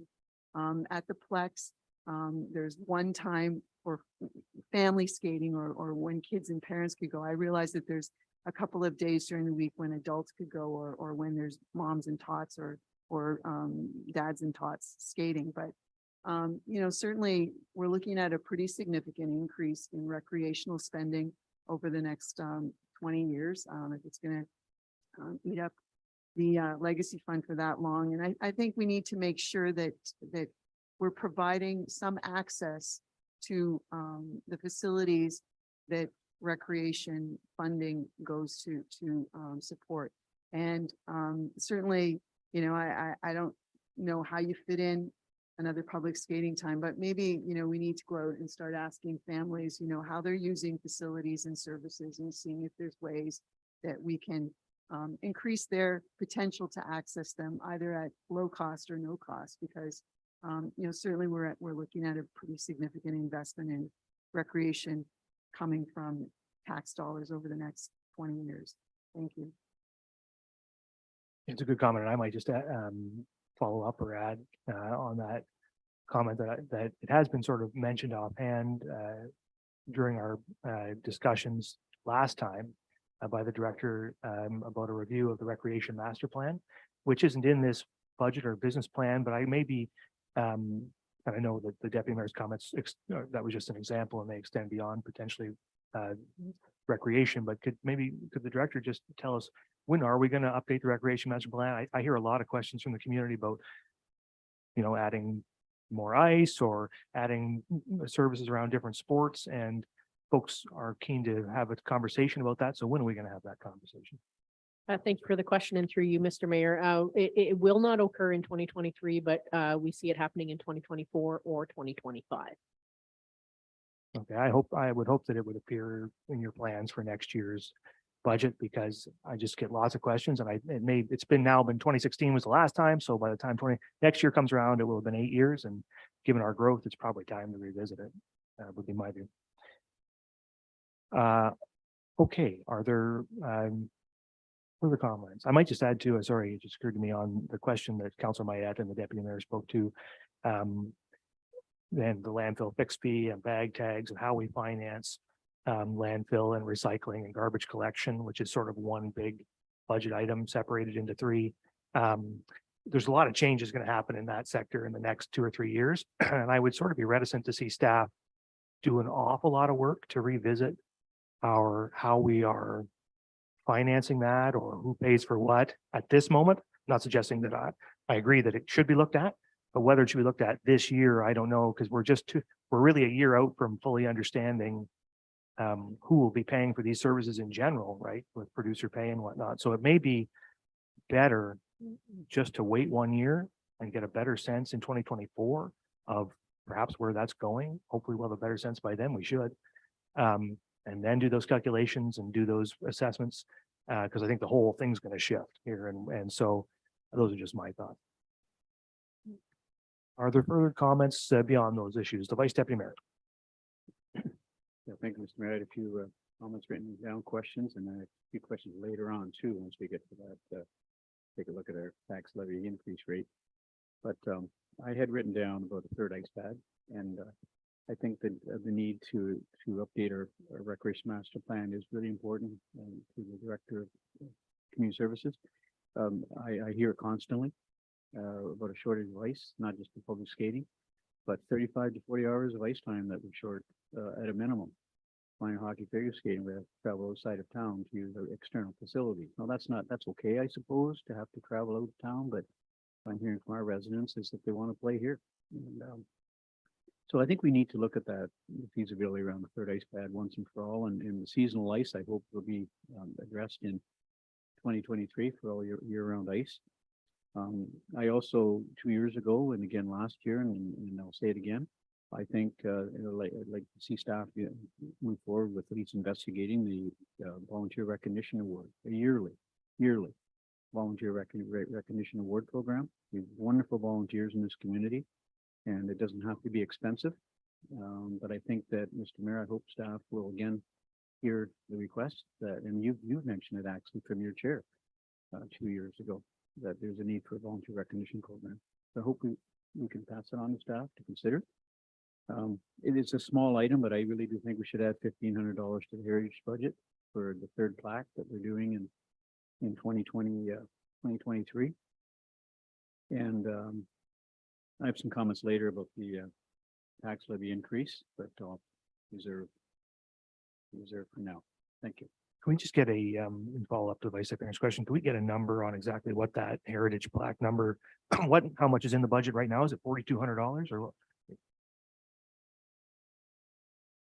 So, we could do, if we could take the number to $6,000, I mean, it isn't a big deal. Is it anybody concerned if we increase the plaque budget to $6,000 in 2023 from 4,700?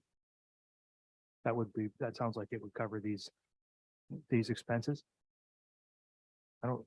Councillor Grace. Thank you, Mr. Mayor. If there are 3 plaques this year, we'll just see what that is. The total for 2, including shipping and HST in 2022 was 31,24,45. So, I don't know how much they've increased their fees, but that 6,000 should be adequate for 3, even if we go with 3. It should, Councillor Grace, and Mr. Mayor, there's pedestals, there's mounting brackets, there's concrete pads, there's installation of other costs besides the plaque. But I think 6,000, you're right, Councillor Grace, we do it. It's $1,300 and if it will give council, if it will give members of the committee some comfort, I think it's a pretty minor thing. So if there's no more comments on it, all in favor of increasing that budget by $1,300 to $6,000, that's carried. Okay. Are there other comments on changes?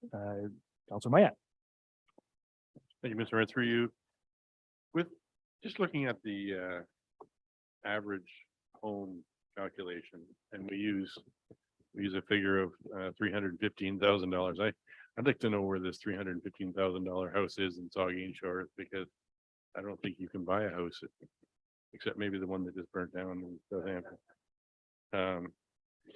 For that, and so when you do the calculations and you do the comparisons, a bungalow here compared to a bungalow in Blue Mountains or Collingwood or some other municipality, I'd like to see a comparison of actual dollar values of real properties, and I think the average probably, I don't know when this calculation was done, but the average has got to be in the 500,000 range in Saugeen Shores.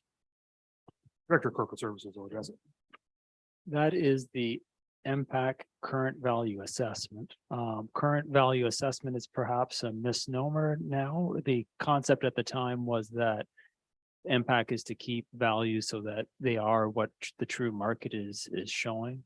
MPAC has not updated rates since 2000, or values, excuse me, since 2016.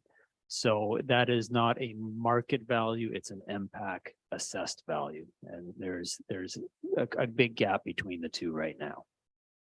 So good luck finding that $355,000 house on the real market. But the important thing to remember is that when people look at their tax bills, that's the value that's on their tax bill, right? So people have to think back about what was my house worth 8 years ago. And that's in what's on your tax bill, and that's what you're being taxed on.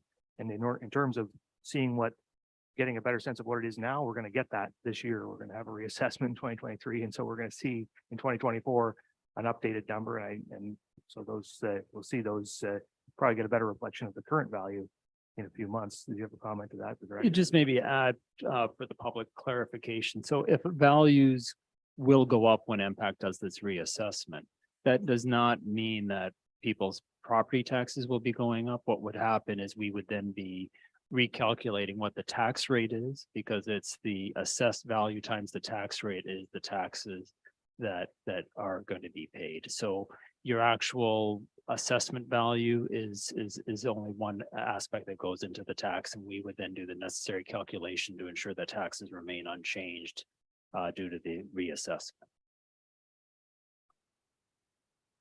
That is if your property doesn't change relative to everybody else's, right? So a property the property that increases more quickly than the average will see an increase, and that won't be, the tax rate will still apply, and so your taxes will go up. So it's a complicated thing, but we'll definitely have more detailed discussions about that next year, I think, and show how those impacts. Deputy Mayor. Thank you. Further to what Councillor Mayette said about the Cenotaph project in Southampton, it is a downtown situation too, and I don't see beyond some beautification items much in the budget related to downtown Southampton. I think there's a couple of upgrades to Coulter Parkette and the police parkette in Port Elgin, but I don't know if it's possible to get some sort of costing or estimate. The bathrooms at the Southampton Town Hall are dismal, and they are, there's a lot of activity going on now back in that area on a regular basis during the week. There's a farmer's market back there. There's a number of incentives that are bringing people downtown, and there's events at the Coliseum that put people in that neighborhood too. At the very least, can there not be some kind of exploration related to some modular at ground level entry bathroom facilities that are a little bit up from porta potties? Because those bathrooms are not accessible, and they are the downtown bathrooms in Southampton. The Director of Community Services. Thank you for the question, and through you, Mr. Mayor. So in 2024, we will actually be looking at developing a master plan and some consultation for the Southampton Town Hall and the Southampton Library. I would advise that we would wait until that time to make any major renovations or decisions on that. But definitely if what we could support is if directed, we could look at renting portable units for that area during the summer season. So we got Councillor Halpin next. Thank you, and through you, Mayor. Is this the appropriate time to make comments about the tax increase itself and where we would like to see that go? Yeah, absolutely. Okay, just 1 second, I want to get to my notes here. I'm not really in favor of a 7.1% tax increase. I understand the pressures of inflation and the demand for new services. However, I'm afraid the impact on some residents of Saugeen Shores, especially those with more limited incomes. In the past 2 years, we've all felt the effects of inflation. For some of us, it's an inconvenience. For others, it has been devastating. The price of food and gas alone have left those on the margins in an even more precarious position. We have good reserves. We're making major investments in the community, such as the Lamont Sports Park, the Aquatic and Wellness Center. We're keeping up with our infrastructure with the water treatment plant. I believe that this would be a good year to provide a little tax relief for the ratepayers. I propose this year that we double the tax stabilization payment and bring our increase from 7.1 to 5.9. We had a surplus last year, so we're using money we didn't spend last year. This plan allows for an increase in services and some release for the most vulnerable ratepayers at the same time. We save money for a rainy day. For many ratepayers, it's a rainy day and we should be there for them. I'd ask the fellow members of council to consider this. Thank you. Okay, thank you. So there is a suggestion, a recommendation from Councillor Halpin to increase the contribution to the tax levy from the tax stabilization reserve by $355,000. That would, the current subsidization level now is $355,000, so doubling it would take another $355,000 from the budget, which is, as CEO has helped me with, $710,000 total from the reserve. So that's on the table for discussion. And we will, I'm sure that's a topic that's going to garner some discussion. So we'll just leave it on the table for a minute and see if folks have comments to it. I guess that number is right to the Director of Corporate Services. I believe Councilor Halpin has figured this out. I just want to verify. He said that we double it 355, and then that would take the town's levy down to 5.9%. Is that those are the right numbers we're thinking about? I believe it would reduce to 5.3, but we can double check. 5.3%. And do we have an idea of what that would do to the blended rate? I'd have to do that calculation. We can try and get that for later this meeting. Yeah, that would be helpful for sure. I think we'll want to know at the end of the day what the blended rate is. That's the rate that people are actually paying. So I think we want to know, well, I want to know, I guess, so that's good enough, but I would like to know what it's going to be. The Vice Deputy Mayor. Yeah, thank you, Mr. Mayor. And one of the comments that our Director of Corporate Services placed in his report talked about the tax stabilization reserve contribution of $350,000. That's built into the budget on a temporarily is the word you used. Jen. Why do you say temporarily? Why did you use that word? The 355 relates to funding of ongoing expenses. And so if you look at it similar to your home savings, right? You probably every resident out in the community has in their bank account. They have some, hopefully many of them have savings that they're using for a rainy day. And you can use that savings to fund one-time expenses. That's not an issue. But council in the past year made a decision to lower the tax rate using that. So that's an ongoing feature. And you can't, just like at home, you can't use your savings to pay for your ongoing expenses, because year after year, eventually you'll end up with zero savings. And you'll be going into, you'll have to be using debt to finance your lifestyle. So it's the similar story here, is that when we're doing that, it's fine in the short term. And an example can be, yes, this is an unusual year and it's an appropriate year to use reserves. But keep in mind that next year may be an unusual year as well. You never know what you have ahead of you. And so that's the trade-off you have to make is when is the appropriate time to dip into your savings account to do an action like this. You know, Mr. Mayor, we're on a pretty good high right now, and you know, a couple hundred homes per year for the last 3, 4, 5 years. The supplementary taxation's been good. New assessment's been up.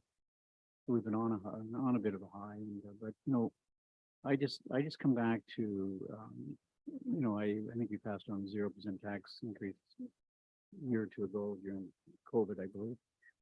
I remember back when we was in Owen Sound and they came in 0% one year, and next year they came in 9%. You know, you don't get that revenue back. And I think it's risky. And we talk about temporary use of the tax stabilization reserve. I believe that's what it should be. I think it should be temporary. And I think 350 was okay last year, and I think 350 is okay this year. We take a look at the rate of inflation, 6.8%, and in my view, we should be trying to maintain that rate of inflation with this increase. You know, I take a look at this year's budget and made some notes, and you know, I'm just going to bear with me for 1 second. It's an important decision about to make. So, you know, we got $75,000 contribution, $75,000 a year for 3 years towards rent subsidy, you know, to help families in need, lower middle income families. That's a good thing. New playground equipment, Summerside Park, new sidewalks, 200 meters, $50 million contribution. Decision to our wellness center and pool, $10 million investment in Lamont Sports Park. We'll be carrying out a culture and heritage master plan and study in 2023. New funding for environmental issues, that's a wonderful thing in 2023, including tree planting. Township Road rehabilitation projects, Jubilee Park, Hallowell Park rehabilitation, community consultation in 2023. New technology upgrades, make it easier for, an easier access for public to access information. There's a lot of improvements in this budget, a lot of good investments, and I struggle a little bit doubling tax stabilization from 350 to 700 when it's supposed to be temporary. I think we're fooling ourselves. I think, I look at, the county's increase of 8 and, King Gardens came in at 10.5 and Stafford Direct came in at 7. We're 7.1. It's not an easy year. No one likes to see higher taxes, but there's a ton of things in here this year that we're improving the lifestyle, the health and well-being for our residents. I think it's a good budget. I think staff have done a great job actually. And I have trouble with doubling it. I really do. I understand Councillor Halpin's position. We did a good surplus in 2022, but I think it's risky. I think it's risky making that move. And I probably could I can move a little bit on it, but maybe it's $50,000 or $100,000 additional, perhaps, to bring that rate down a little bit. But I don't know. I just double it is concerning to me, Mr. Mayor, and I think it's one of those budgets where we just have to maintain rate of inflation and keep moving forward, and not fall behind, because I think that's risky business falling behind. You rob Peter to pay Paul. So that's my position. I'm not sure I can support the double. Okay. I see Councillor Halpin. I'm just going to go around Councillor Halpin and get some other comments and we'll come back to you. So I got Councillor Davinsky. Want to speak? Did I just see your hand go up or no? Yep, Councillor Davinsky then. Yep. Thank you, Mr. Mayor. This reminds me of Councillor Halpin's suggestion. It reminds me of a TV ad I used to see, pay me now or pay me later. And if we do it now, we are surely going to pay for it later. And 5.3%, although it's a great figure to look at, we're not addressing inflation. And inflation may end sometime, but the figures that were created during inflation will not go away. There will not be that magical, okay, inflation's over, now we can go back to the old figures and old way of doing things. Won't happen. The inflationary figures now will remain.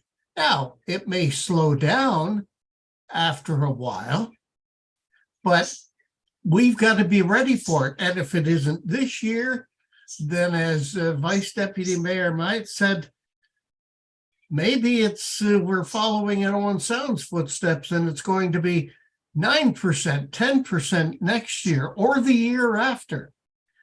So I'm having a problem using the tax stabilization twice. And I certainly agree with using it once. Our blended rate and our own town tax rate ends up below inflation. I feel A, the staff, and B, council has done its job. It's below. I don't know that we can go any lower than that, short of cutting back on services, cutting back on staff, and it could come to hurt us down the road. And I come around full circle and say, pay me now or pay me later. Thank you, Mr. Mayor. Thank you. Are there any other comments before I come back to Councillor Halpin? I will go back to you, Councillor Halpin.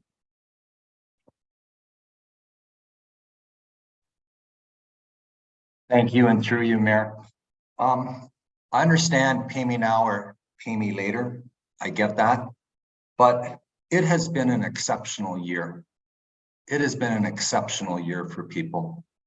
And it's, to some people, it's been a minor inconvenience, and to other people, it's putting them over the edge. You know, if you look at our total tax income coming in at $20 million, another 350,000, or even go 300,000 as a compromise, it's 1.5%. It's very small. And it is a time, like this is for tax stabilization, and this is certainly a year where we could use a little bit of stabilization. And Vice Deputy Mayor Mayette, I appreciate your comments. And I agree with you about all these wonderful programs that we're doing and everything, but what's the value of those programs if people can't afford to live here? What's the value of those programs if people are having so little disposable income that they can't even take advantage of those things? So, you know, I've heard from people, and I believe that this is a time to provide some tax relief for people. And yes, the staff has done a wonderful job. Hats off to them. And you know, we've got some pretty healthy reserves out there. Certainly there's a way we could come up with another $300,000 or $350,000 to do some tax stabilization for this exceptional year. Thank you. You, the deputy. Thank you, and through you. I didn't take a moment to look back and grab some real numbers, but I think that the amount of spending that's being suggested that would come from the taxpayers this year must equal about the same amount of dollars that Councillor Halpin is talking about. I'm talking about spending at the waterfront. And I would throw out there that maybe it's time to just take a step back from that spending. The waterfront has the potential to be disrupted this summer anyway with some construction, to then we didn't receive a clear sort of indication. I didn't ask, but we didn't receive a clear indication of what is directly being asked for that relates to the CCV project, what is directly being asked for that relates to safety concerns, and what's just nice to have.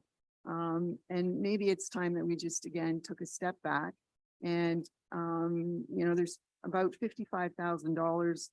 When I asked the question, it was, what's the right number? Was said that 52,232 is the expected lease payments from the CCV. That's just going into reserves. Why is that money not being, it doesn't appear to be coming out to pay for anything? I guess I would, you know, just ask, can we just take a step back from a lot of stuff at the Port Elgin waterfront this year, only considering what is absolutely necessary in terms of safety and perhaps related to the lease agreement, and the other nice to have stuff, maybe it's not nice to have this year. Maybe it can wait. And you know, there's been incredible investments made down there over the last 10 years, starting with a very large washroom facility and some other improvements. Perhaps it's time to walk back spending there for a year or two. Thank you. The CAO.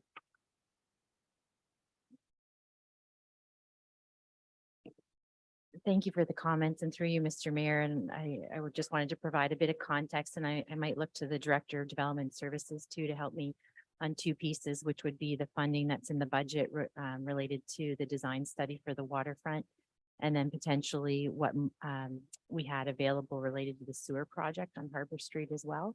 But while he's maybe contemplating those, I'll just give some context to the questions I heard asked there. With regards to the Cedar Crescent Village project, the town is not investing dollars in that project. There will be some staff time spent in 2023 in order to support the project management of that project in and around building permit inspections, that sort of thing. But we aren't spending municipal dollars on that. The decision was made to reserve the fees from the CCV project, as council had articulated that there was a desire to look at a broader waterfront plan related to the main beach. That's the plan that is in development services budget for 2023. So there is the intent to do some design work, some public consultation. And again, there was a piece of that project that is related to a sewer and water plus road reconstruction, I believe, for Harbor Street down there as well. So that project, if memory serves, was potentially to move forward around 2019, 2020. But we've sort of held on that project, waiting for that broader design work to be done. So the dollars being invested by the town in the waterfront in 2023 are really limited to that piece around the waterfront design, detailed design. The reserves have been established in order to support council in its decision-making on what it would want to do with that plan as it comes forward. So I hope that provides a bit of clarity. Can we just get clarity before we go on that discussion about how much money we're spending on that project and the funding source? Thank you, Mr. Mayor. The Port Elgin Waterfront Detailed Design Project is budgeted for $120,000 and would be coming from capital. So it's funded directly by tax levy through the capital reserve. Is that right? Yeah. Okay, thank you. The deputy mayor. Thank you. So, based on what the CAO said, my assumption that there were some parking lot related expenses, capital wise, and some streetlights. None of that is happening that's directly associated with the CCV project, because I thought the lease agreement required some municipal aspects in the area just adjacent, but that's not happening this year. Okay, my comment also included the spending a little bit further down the shore with the parking lot and North Shore Park. A number of trees were just removed from North Shore Park. We were told that they were not safe, so the safety concern has been removed there. I would very much like to see some trees put back in the ground there, but it seemed to me that the spending was also looking at some other capital improvements there that, perhaps, again, if there's a sewer and water project on Harbor Street, there's perhaps some construction for phase 1 of the CCV. Isn't that enough disruption to an area for one season that maybe we can wait a year for the other aspects, because particularly with parking lot spaces, are we creating a much bigger problem by putting too much happening in 1 year in a very close proximity to each other? The CAO. Thank you for the question. And if I need some support from the Director of Community Services and Operations, I'll just ask her to chime in.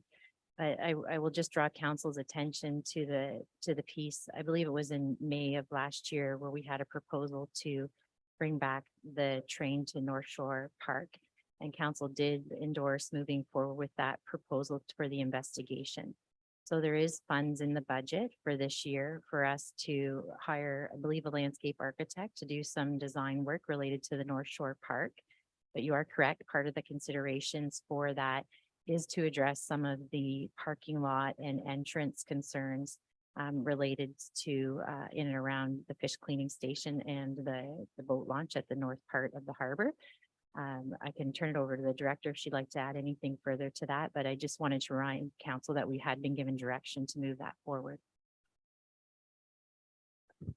Thank you, Kara. And through you, Mr. Mayor, Kara is correct. So we have $25,000 in the budget for a landscape architect for the assistance through for North Shore Park.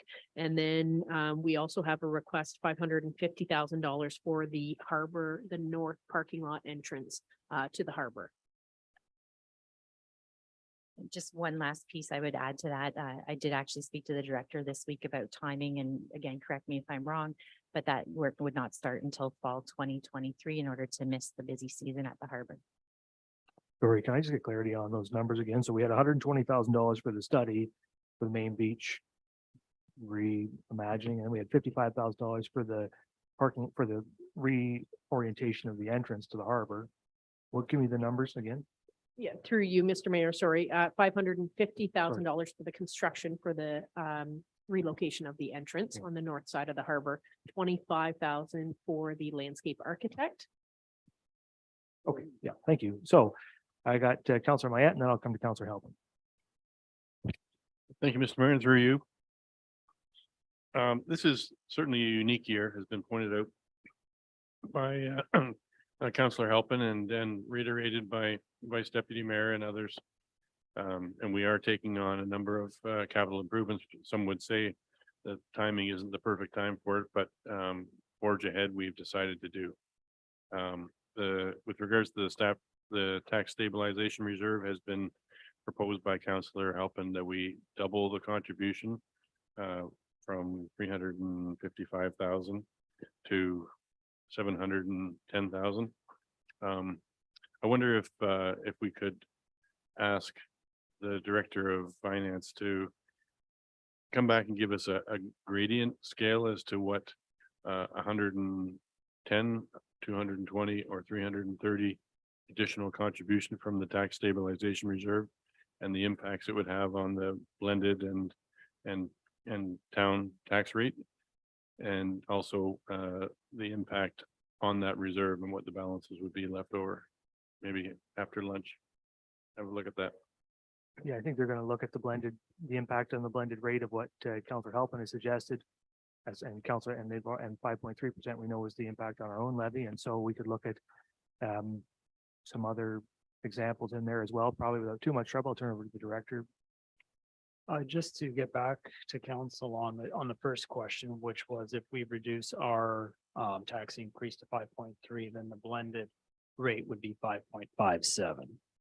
And we can take a look at doing a few alternatives, and we'll forward a table on to Dawn that she could put up on the screen for everyone to see. It would be interesting to know too what that change would mean to the average taxpayer, to that household. My guess is it's not a really large real dollar reduction in terms of the increase. I'd be interested to see what that is by the month, by the year to that average household. Councillor Halpin. Thank you, and through you, Mayor. Just to be clear, I'm saying like we go full speed ahead with all the projects that we have on there, with Lamont Sports Park, with the Aquatic and Wellness Center, with the capital work and everything that we're doing. But certainly there's some room for projects that have not been started. Take, for example, North Shore Park. I'm all for the renovations and everything in North Shore Park. But perhaps what we do is we do some in 2023 and we do the rest in 2024. Perhaps we also come up with a budget surplus during this year, and then we can just reimburse that the next year or have less need to use them, less need to use the tax stabilization in 2024. There's, pay me now or pay me later is a good saying in that. And there's been references made to like our budget is like a family budget. Well, I don't know, with my family, we've had times where we've had to tighten the belt, and maybe this is a time where we just tighten the belt a little bit. And we can look at things like fleet. Could we drive a couple trucks a year longer rather than replace them? When we replace trucks, could we replace them with a smaller truck? Now, don't worry, Schreids, I'm not going to put you in a Yaris or anything like that. But, there could be a time, it's a good time to be doing that. Drive smaller vehicles, buy vehicles with better gas mileage, delay buying vehicles. Don't stop any work we're doing at the North Shore Park.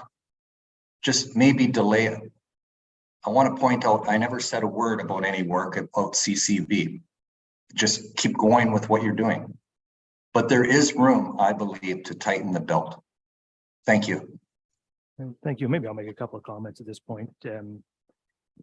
So, yeah, I mean, I get it. We've had some comments about the year we've had and how difficult has been. No question, it's been a difficult year, inflation-wise. I've heard the word unique used a few times. It's certainly unique in the context of the last 20 years. but it may not be unique in the context of the next 20 years.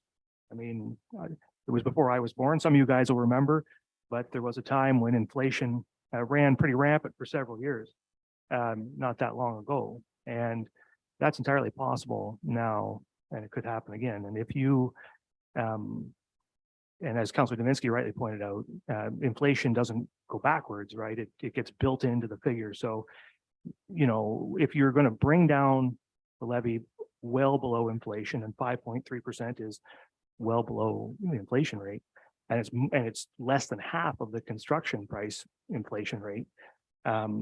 What all you're going to do is take that inflation and move it out to a future year. So you could gamble that next year inflation will drop back down to 3%, in which case we would need to sort of pass a 4.5%, 5% to make up for what we left behind this year. Or, and it's entirely possible, next year we could be in an inflationary cycle. Next year could be a 7% inflation rate again, and we may need a 9 or 10% next year. And you can push it out again and again. But I guess I benefit a little bit from a cautionary tale sitting on county council, because I can see, you see that 7.91 that county council passed. The reason why county council had to pass a 7.91 is because of chronic failure to increase its tax levies at the rate of inflation. And doing that by soaking its tax stabilization reserve. It now has a tax stabilization reserve of 0. and it's facing an inflationary period. And, you know, so, and next year, it's a 5-year budget, and next year's county tax levy estimate is over 10%. And we bottom line that budget to come in at a 7.91. So 10% is probably maybe not on the table anymore, and we'll bottom line it again next year. I do not want to see the town of Saugeen Shores in a cycle where it cannot fund core services. People don't like tax increases. I don't like tax increases. But what they like less is not having the services that they want. Right? And the complaints I get throughout the year are not about the tax levy. The complaints I get throughout the year are, I want to see more sidewalks plowed, right? I want to see North Shore Park fixed. I want to see these services. I want to see an aquatic center. I want to see a third ice pad. Those are things I hear from the public. I bet you guys do too. And the only way we get there is, you know, we are freezing capital at 0% increase over last year, even though we had a 12% increase in the cost of those projects. And we already had an infrastructure gap. So, you know, we're massively underfunding like that. We talk about fleet. Fleet is underfunded, right? Fleet is not, we don't buy one truck this year and 3 trucks next year. We make a contribution to fleet reserve, and we're underfunding those reserve contributions. So we have a need that we've identified that we're underfunding. Fleet contributions need to go up. There's a reserve deficit in fleet, right? So we are, in terms of belt tightening, the town of Saugeen Shores has tightened its belt down to below, in terms of capital, what it needs, below in terms of fleet, what it needs.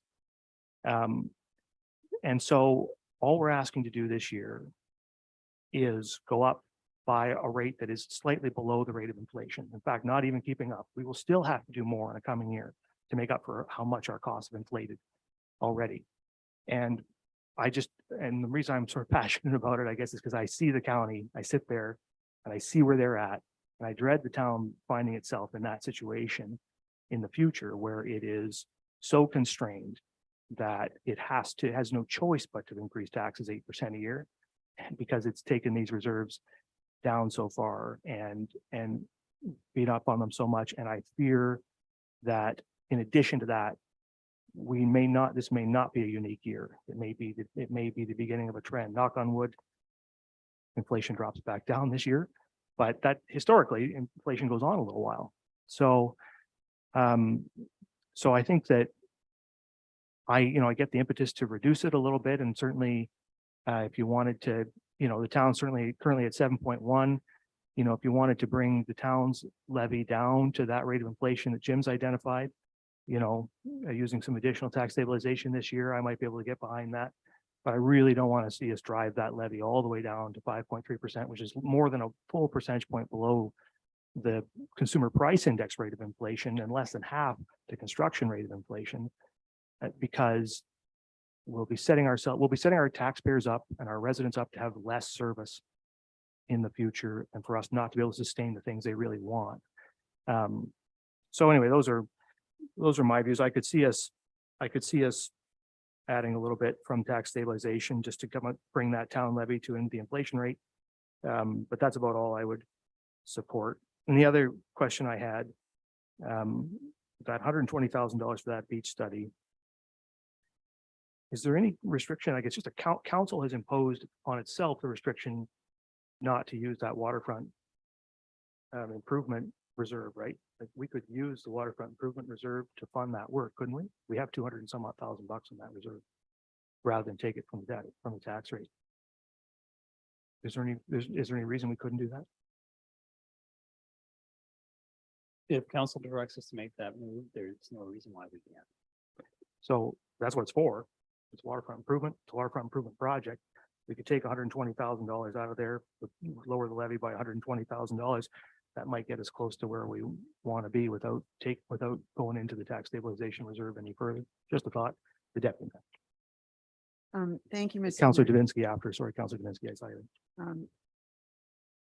I'll come back to a comment you made and a comment that I heard from the CAO. The mention of some sewer and water work on Harbor Street that, you know, goes back to a 2019 kind of date when it was probably desirable and it's finally making it to the top of the list. There's a lot of other roads in town that have been on the list for a lot of years too, and they get shifted around. $550,000 for a parking lot repair job for an area that granted it serves a purpose, it's important, it's basically 3-season use, not 4-season use. When there are streets in this town that you know, there's a couple that I know have recently hit the mark, but you know, they've been on the list for 20 years and they needed repairs 20 years ago. I'm not convinced that the public is asking for repairs to that parking lot. Is this, you know, where's the incentive or the initiative coming from related to $500,000 for a parking lot repair when we have streets in this town that have been on a list to be repaired for 20, 25, probably longer years. So I think we should seriously consider whether or not $500,000 for a parking lot repair is worthwhile. Perhaps there's some other capital projects related to roads in this town that are more valuable in the moment. The Director of Operations. Thank you for the question and through you, Mr. Mayor. Just for clarification, the $550,000 is for the relocation entrance and then some repairs to that existing parking lot. So it is more than just repairs. It is something that has been identified on the Parks Capital forecast for quite a few years now. The current entrance right now does cause some congestions where we've had incidents and also pedestrian traffic safety through that area. The other reason to advance it this year and over 2024 is back to the CAO's comment is related to the train proposal that was presented to council, as well as that's a integral part of that proposal. So we are, just to know, we are hearing from some folks watching online. They're having trouble hearing some of us. So just make sure when you are speaking to get right into that microphone so you can hear yourself echo back and then they'll be able to hear you. Okay. Councilor Davinsky. Thank you, Mr. Mayor. And just for clarification, I believe Councilor Halpin said that he'd like to reduce it to 5.7, which ultimately was corrected to 5.3%. And then the blended rate, which usually is less than that, did I hear correctly? It would go up to 5.57%. And I guess through you to Jim. We'll get the director to comment. Because the blended rate has the fixed component in it right now of the of the county rate, which we're not changing. So that's why it's not dropping as quickly as we would like. Well, it's not dropping at all. It's going up. Is that correct? No, that's not correct. The blended rate, if you left the budget right as it is right now, would end up at 6.51% or something. And if you were to do what Councillor Halpin has proposed, the blended rate would drop to 5.57%.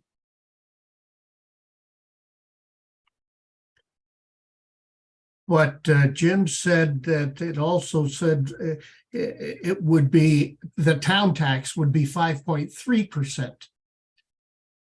So the blended indeed is going up to 5.57. Am I not reading this correctly? We'll turn it back over to the director. Because it's a combination of the 5.3 from the town and the 7.9 from the county. And as well as education, that is then the average of those three different components. Okay, thank you. I just wanted to make sure I was reading it correctly. Thank you, Mr. Mayor. Okay, yeah, all right, very good. Yeah, the director. I've just forwarded Dawn an email of the table that our CFO has put together. If we could maybe add that put that on the screen, and then we can have Dan take us through the numbers.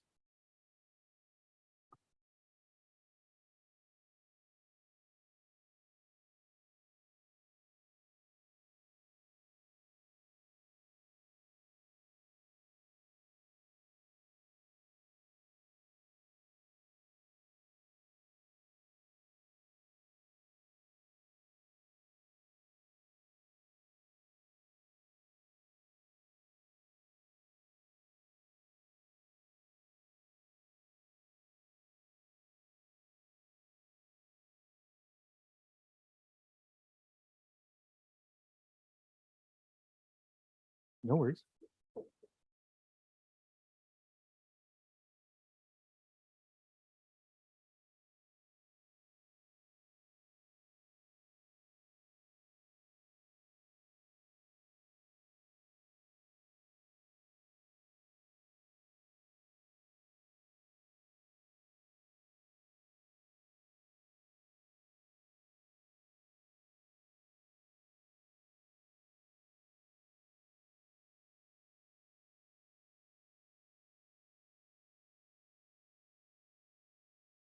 I guess while we wait, are there any other questions or that people have or comments they want to make? What we're waiting for is there's a chart showing some of these, some of this information council has just requested about the impact of using different amounts of the tax stabilization reserve to offset the levy. So, but if there's other questions, the deputy mayor.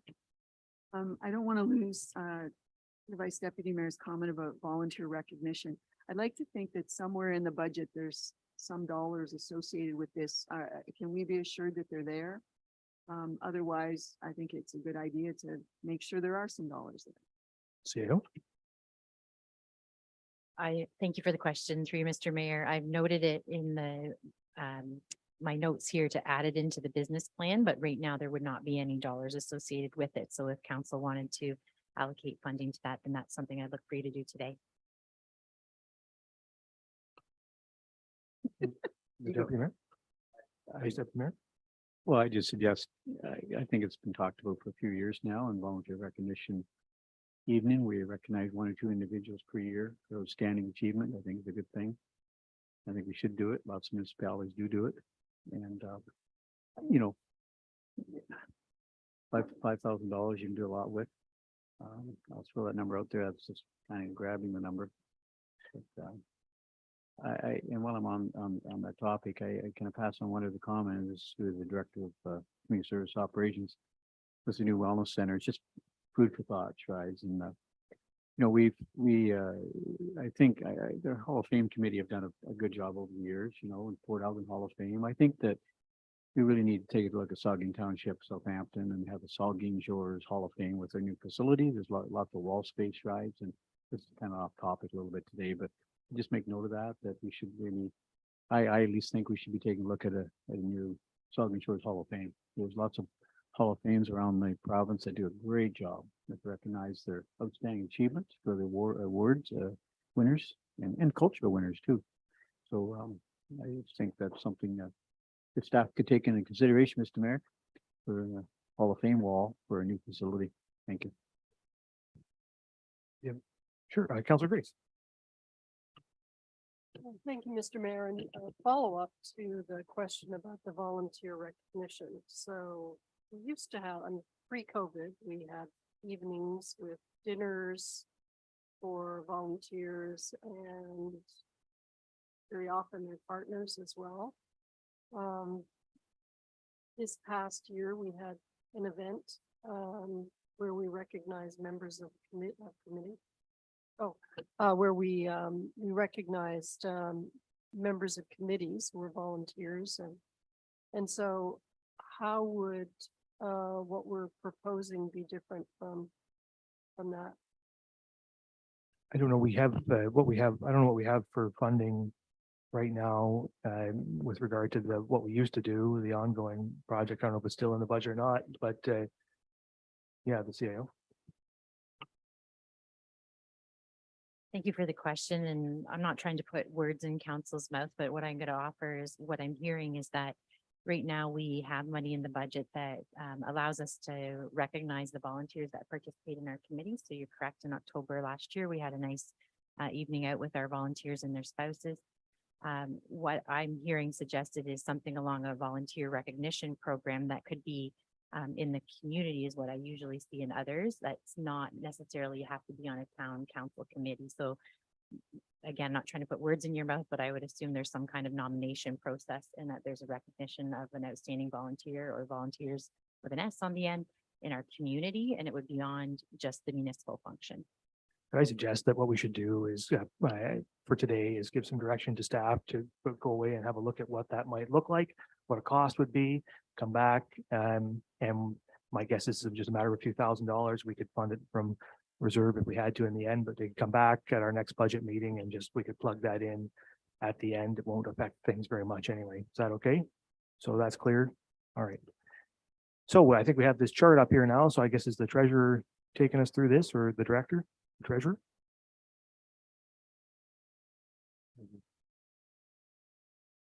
I think. Okay, so as you can see on the screen, the current, what's built into the current budget is a municipal rate of 7.10%, which given our assumptions about the county rate increase leads to a blended rate increase of 6.51%. The total impact on an average assessed property at $314,000. So that represents both the town portion and the county portion. Would be an impact of $254.97.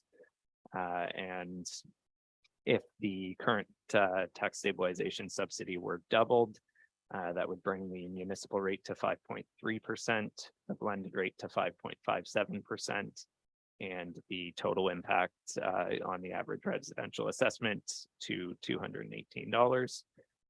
And we've also presented the midpoint option between those two. Okay, thank you, Councillor Mayette.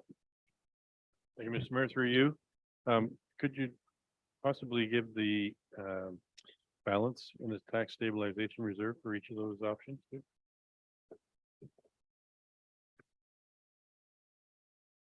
The current balance projected at the year end is about what, $1.3 million? Or 1.6 million? Up here, $1.321 million is the estimated 2023 closing balance. So you can, you'd have a little less than what, around 1 million left. Yeah, 966,000. Yeah. Remembering that the current is already factored into that number. So it's only, if you double it, you end up at 900 and change. And if you go to the midpoint, that's 200,000. So you end up at 1.1 something million. Anyway, but the key thing to look at in my estimation is there's about an $18 net effect to the average household per year with between each of those levels, right? So it's a little more than $1 a month. The impact, the end net increase impact. That's what you're talking about, $18 a year between each of those. And between the bottom and the top, you're talking $36. So anyway, we're going to, those are some of your options to use tax stabilization in those ways, or in another way to, if you want to lower the levy, to do that. And again, I put that back, there is the opportunity to fund the $120,000 of each project from another reserve and leave the tax stabilization reserve as it is. The Deputy Mayor. I'd like to ask the question about $550,000 related to a parking lot, improvements to the entrance perhaps, and parking lot repairs, $500,000. I don't think, the explanation that I was given, and granted, I wasn't on council when obviously some other things had happened. The explanation given to me suggests to me that this is a $500,000 investment that's being driven at this moment in time by a potential investment related to a private business. I can't support a $500,000 of taxpayer funding in this location if that's the reason why we're doing it right now. So can we agree that that isn't part of the levy discussion?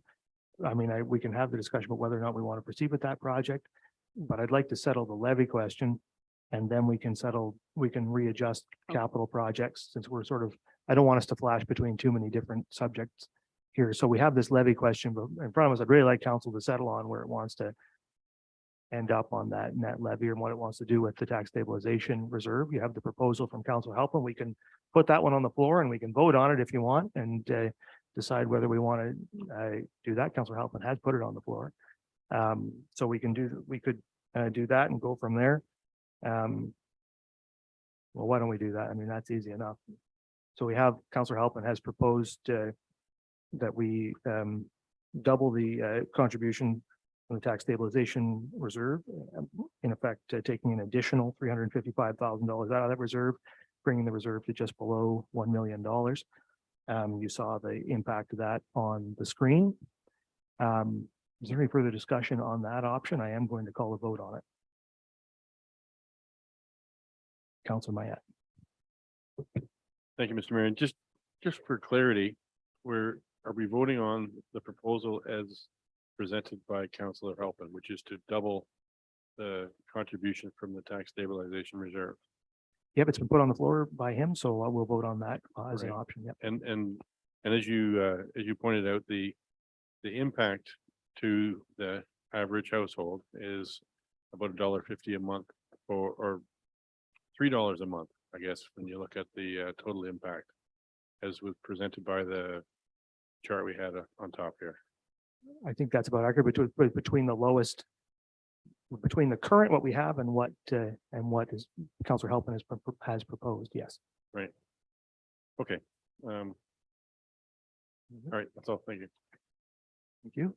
Any other comments? I'll make it clear up front. I won't support this concept. I think it cuts too deeply into the reserve and is, for the reasons I stated before, not, I think, or perhaps too risky a move for my taste.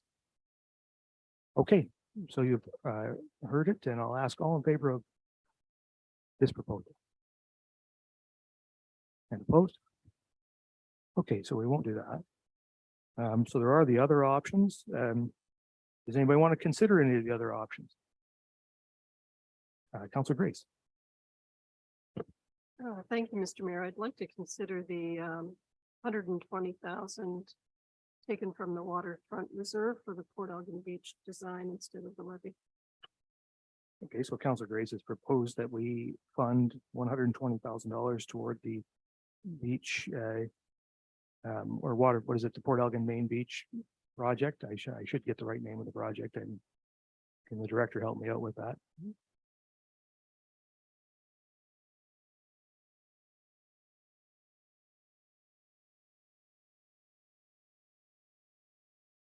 Thank you, Mr. Mayor. I'm sorry, could you just run the question again? So it's supported to, we're talking about is that Port Elgin Main Beach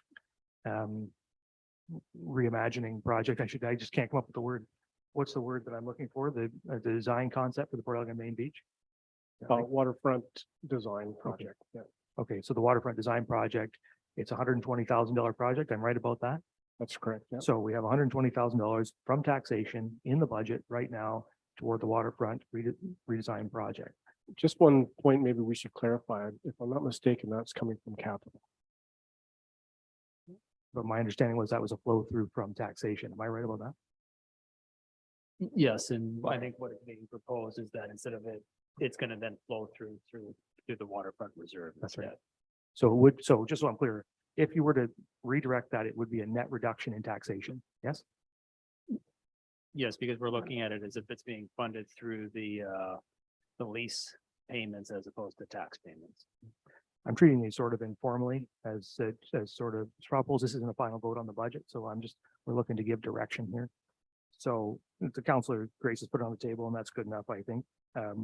So the concept is $120,000 funded from that waterfront improvement reserve, which the current balance of which is $237,000. Well, that's the waterfront enhancement reserve. The deputy mayor. I just want to clarify, the waterfront design project is very specific to a geographic location from where to where. It's not including anything in Southampton. So can you define the area that this $120,000 relates to? The director. Yes, thank you, Mr. Mayor. The scope of the project is to incorporate the beach, harbor, and designing how that would integrate with the North Shore Park. All on the Port Elgin waterfront. Okay. Any other questions on it? Councillor Grace? Yeah, thank you, Mr. Mayor. Just as a follow-up to the deputy mayor's question, are the parameters of those reserve contributions from the CCV rent, is that to be dedicated to the Port Elgin Beach or the Port Elgin waterfront? Any other comments? Has council put parameters around that reserve fund? CAO. Thank you, Mr. Mayor, for the question. I wouldn't want to answer that off the top of my head as far as I'm aware. It's just the reserve fund as it was established, and I might look to our CFO, I don't believe has any parameters around it, but the question was specifically about the lease agreement, and I would not be comfortable saying one way or the other right now on that piece of the lease.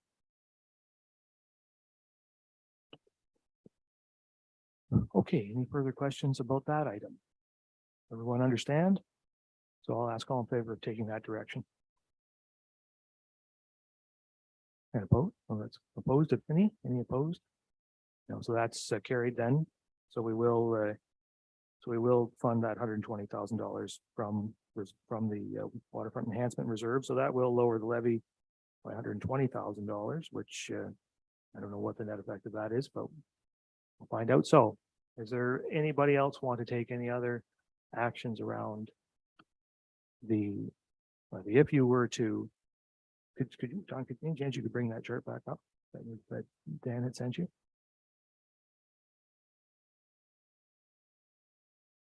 Yeah, so it's like, thank you. So you can see there, $220,000 reduction gets you down to that blended basically 6%. We've just taken 120. If you were to take 120 additional from the tax stabilization reserve, you'd end up at 6%. Give or take.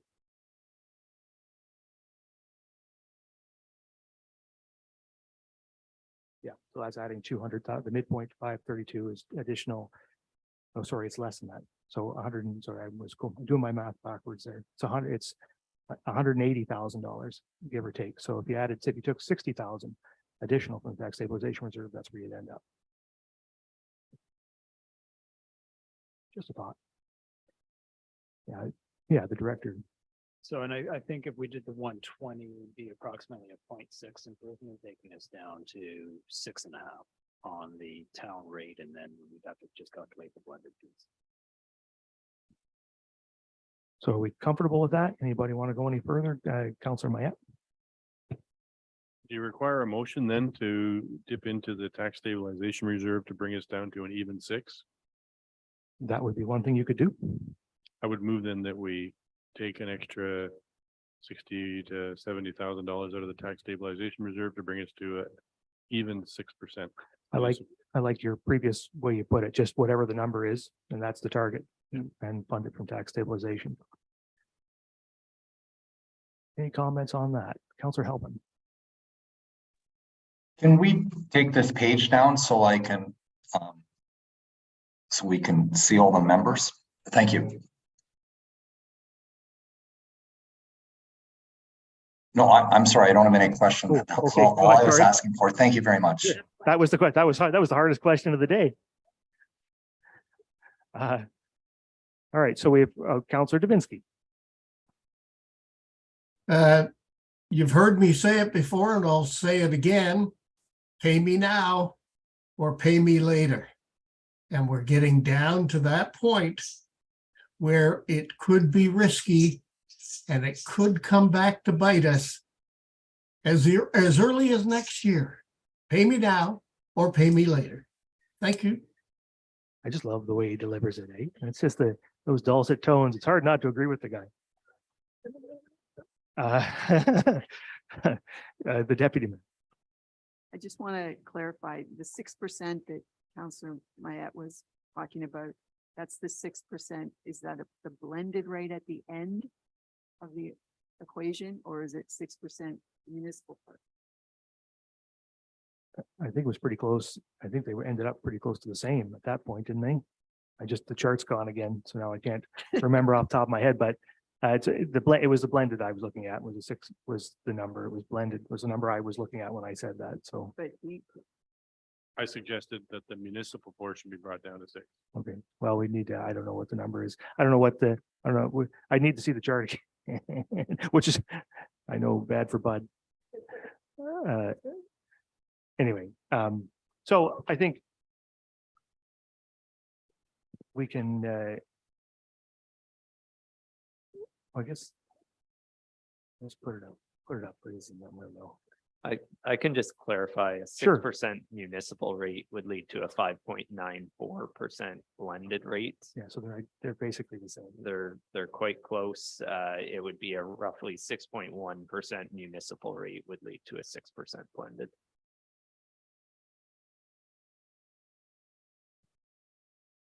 Okay, so Councillor Mayette suggested so it's your intention, you want to see it brought to a 6% municipal.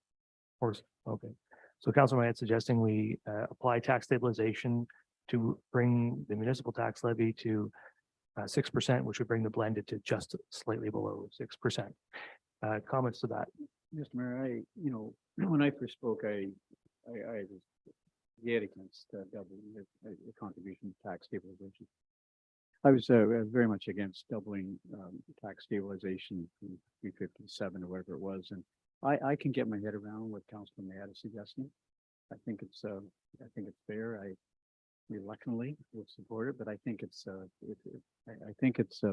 I will reluctantly support that. I just think that maintaining rate of inflation is still the right thing to do, but we found 120 for the waterfront, and I think I can get there, Councilman Mayette. I think it's a good recommendation. Okay, any other comments about it? Councillor Grace? Thank you, Mr. Mayor. How much do we know, how much that would be taking additionally from the tax stabilization reserve? Does the treasurer have that number?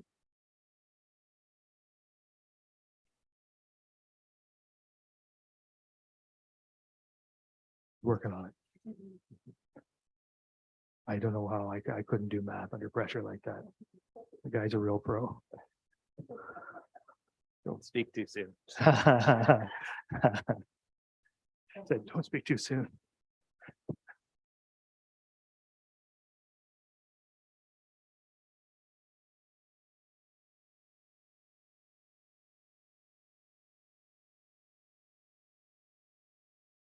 Sorry, I'll need a minute.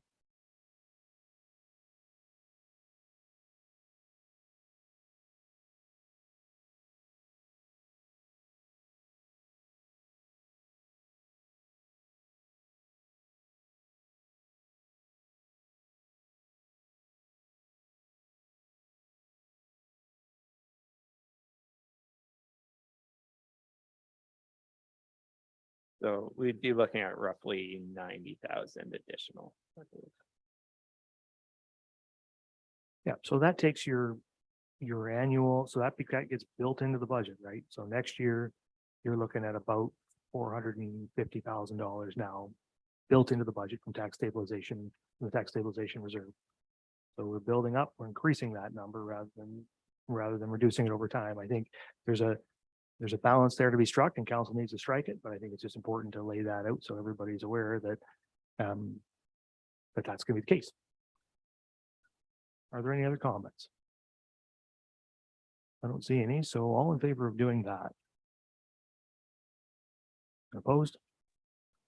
That's carried. Okay, so that brings us down to a 6% levy increase. Does anybody, so council, or pardon me, the deputy mayor had she wanted to discuss the project at the North Shore Park and the entrance and parking lot project, and whether or not council wanted to give some direction to staff as to proceed with that project or not. I could, the deputy mayor's, I won't put words in her mouth. Maybe you want to speak to it again, just to let us know your position and what you would like us to consider.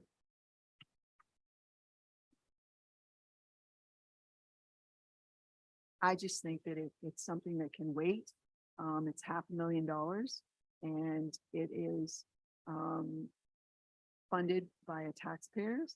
And it's seems to, I appreciate the need to get some more trees back into North Shore Park and the potential for some other activity there. But if there's a waterfront design project going on, why are we doing this ahead of that?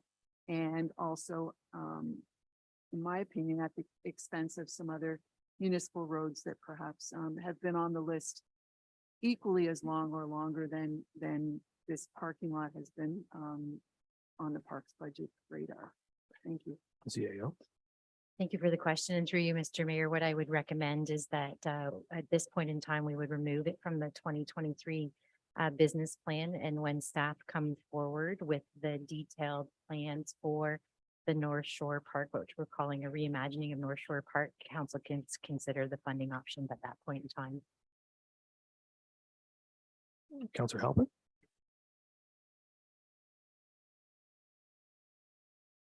Thank you, and through you, Mayor.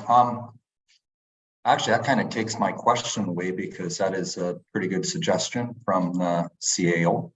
I will make a comment though, is that as someone who lives in that neighborhood and frequents that park, there are some traffic and safety concerns with the North Shore Park entrance and everything, you know, and that's a legitimate concern.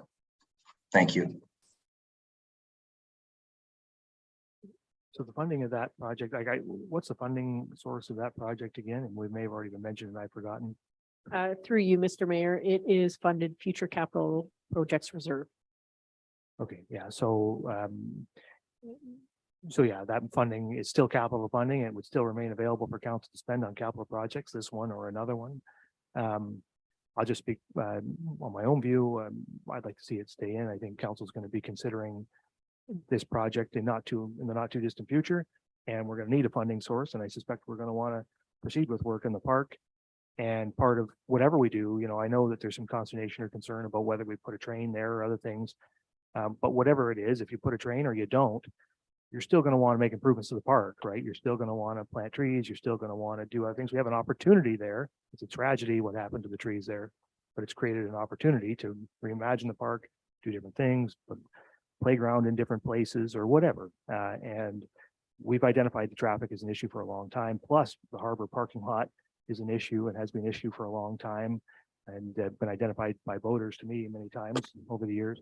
So it's a project we're going to want to do, and it's in the budget now, and I'd like us to proceed with it. So I guess I'll support keeping it in because I think we'll be putting it back in before long anyway. So that's just my personal view. The Vice Deputy Mayor. I've heard way back to my director days, but yeah, of course, in recent years, but I have heard that comment. I have heard that comment lots about the entrance into that boating area. And I know Councilman Mahat's a boater, and I just want his thoughts on it. But it's to me, there's a safety issue involved here, and I think that whole north end, it's kind of at a bad corner, like it's in a wonky corner there, that intersection. And I support leaving it in. I just think it's a good improvement to the north end of the harbor area, the boating area. So I will be supporting leaving it in as well. Okay. Are there further comments about it? The deputy mayor? Thank you, Mr. Mayor. There are safety concerns all over Saugeen Shores. Downtown sidewalks in Southampton are an accident waiting to happen. There are a number of intersections that are difficult. Crossing the highway is difficult at any intersection in Southampton or Port Elgin if there's not a light there. So it's $500,000. And I don't believe it's the time to put it in the budget right now. And I can appreciate your comment about it's going to come back. Well, $120 for a design project for one end of the beach that's supposed to integrate with some design that's showing up now. Maybe it should come back when there's a complete flow there that shows how it will work together and it will solve some issues or concerns. But at the moment, it's $500,000 of taxpayer money, once again, at a location that has had heavy investment over the last number of years. And I just don't see why it can't be put out like so many other very valuable capital projects have been put out for years and years and years. Thank you. Yeah, thank you. I understand that. I might just point out in fairness that the municipality is making investments with safety related investments all across the municipality in several areas. There's money sitting in the budget for downtown Southampton, for example, to improve the core that's been there for a couple of years, waiting on a design to come forward from the BIA. And we would have built it several years ago, but have been trying to get the design right. So there's just one example, but intersections, right? We're doing studies across the municipality on intersections, roundabouts. I mean, we could name it. We're making improvements across the municipality in terms of infrastructure. So this is just another area. It would be, I think, a mistake to position it for folks to think that we're doing this in the absence of all else, which wouldn't be the case, right? Are there further comments? No counts. The deputy mayor has said, put it on the table. It should be removed. That's what we will consider, that the item be removed from the budget. Yep. So I'll get Councillor Mayette first, then come back to Councillor Halpin. Yes, thank you, Mr. Mayor. With regards to the justification of safety for that intersection, once again, as the Vice Deputy Mayor pointed out, the members of our Lake Huron Fishing Club use that boat facility frequently, and so do the members of the public who have boats in the harbor. With regards to the actual safety, certainly there's pedestrian crossing along that way, but you're still going to have a pedestrian crossing if you move the entrance to the south anyway. And realistically, vehicles, when they're transgressing that area, are typically doing like 5 kilometers an hour. So it's not like the rail trail crossing on Highway 21 where cars are doing 80, 100 kilometers an hour. I think the safety issue is maybe a little bit, in my opinion, overassessed. And I will be supporting this proposal because I do think that if we're doing a design for the beach, we shouldn't be doing piecemeal projects along the way. We should have a design for the whole place. And we all know that the conditions change rapidly. The storm on September the 7th of 2021 drastically changed that park, and the next storm, I forget the date, but it also drastically changed that park. And so conditions are changing. I think we need to, it's a prudent move to put a pause on this project. If we have to come back to it, and in all likelihood, the design will come back, but I think it's a prudent move to postpone it, and I won't be supporting that. Thank you. Okay, Councillor Halpin. Thank you, and through you, Mayor.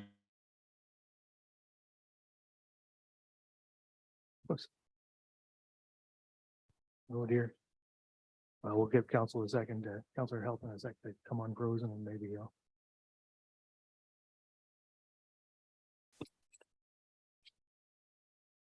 any other comments on this while we wait for Councillor Halpin to come back?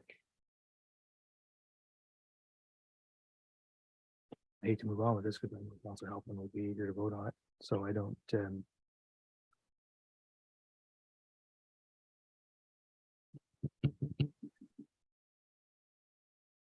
anything else from anybody? He probably can't. I suspect he's frozen there completely. I know he did have his camera off, so he knows that maybe he's coming back.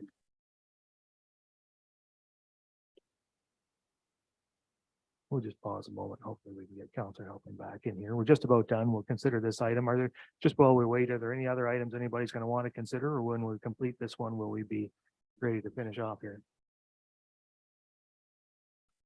I don't see any other issues. So hopefully we'll get Counselor Helping back here and then we can finish up. That'll be it.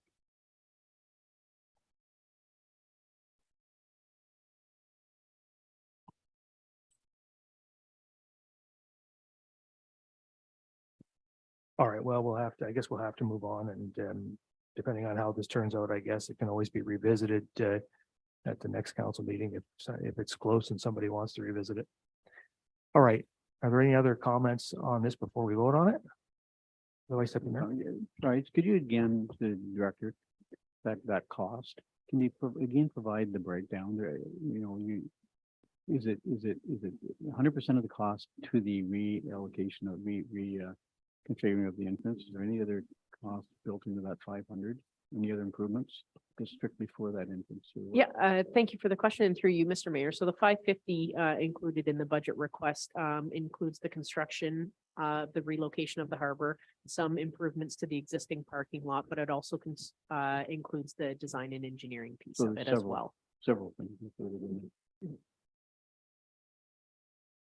okay, if there's no other questions or comments, then I will ask all in favor of removing this item from the budget.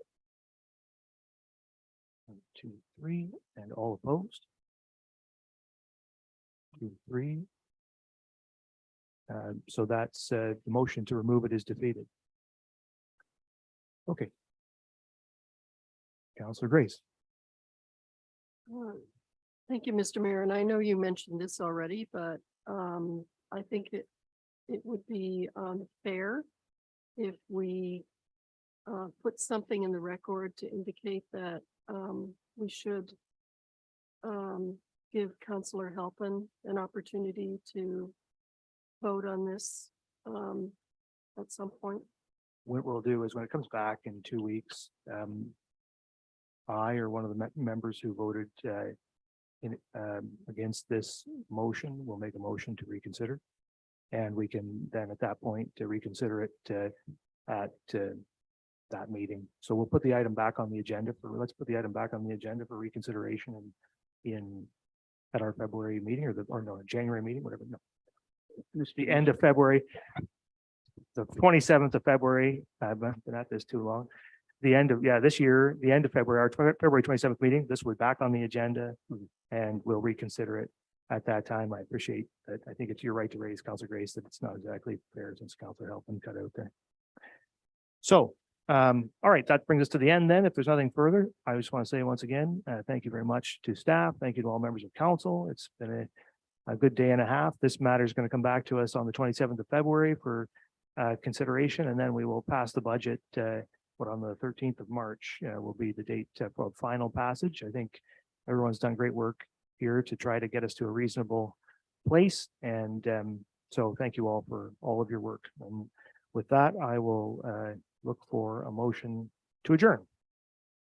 Moved by Mayette, seconded by Grace, all in favor. The committee stands adjourned. Have a good day.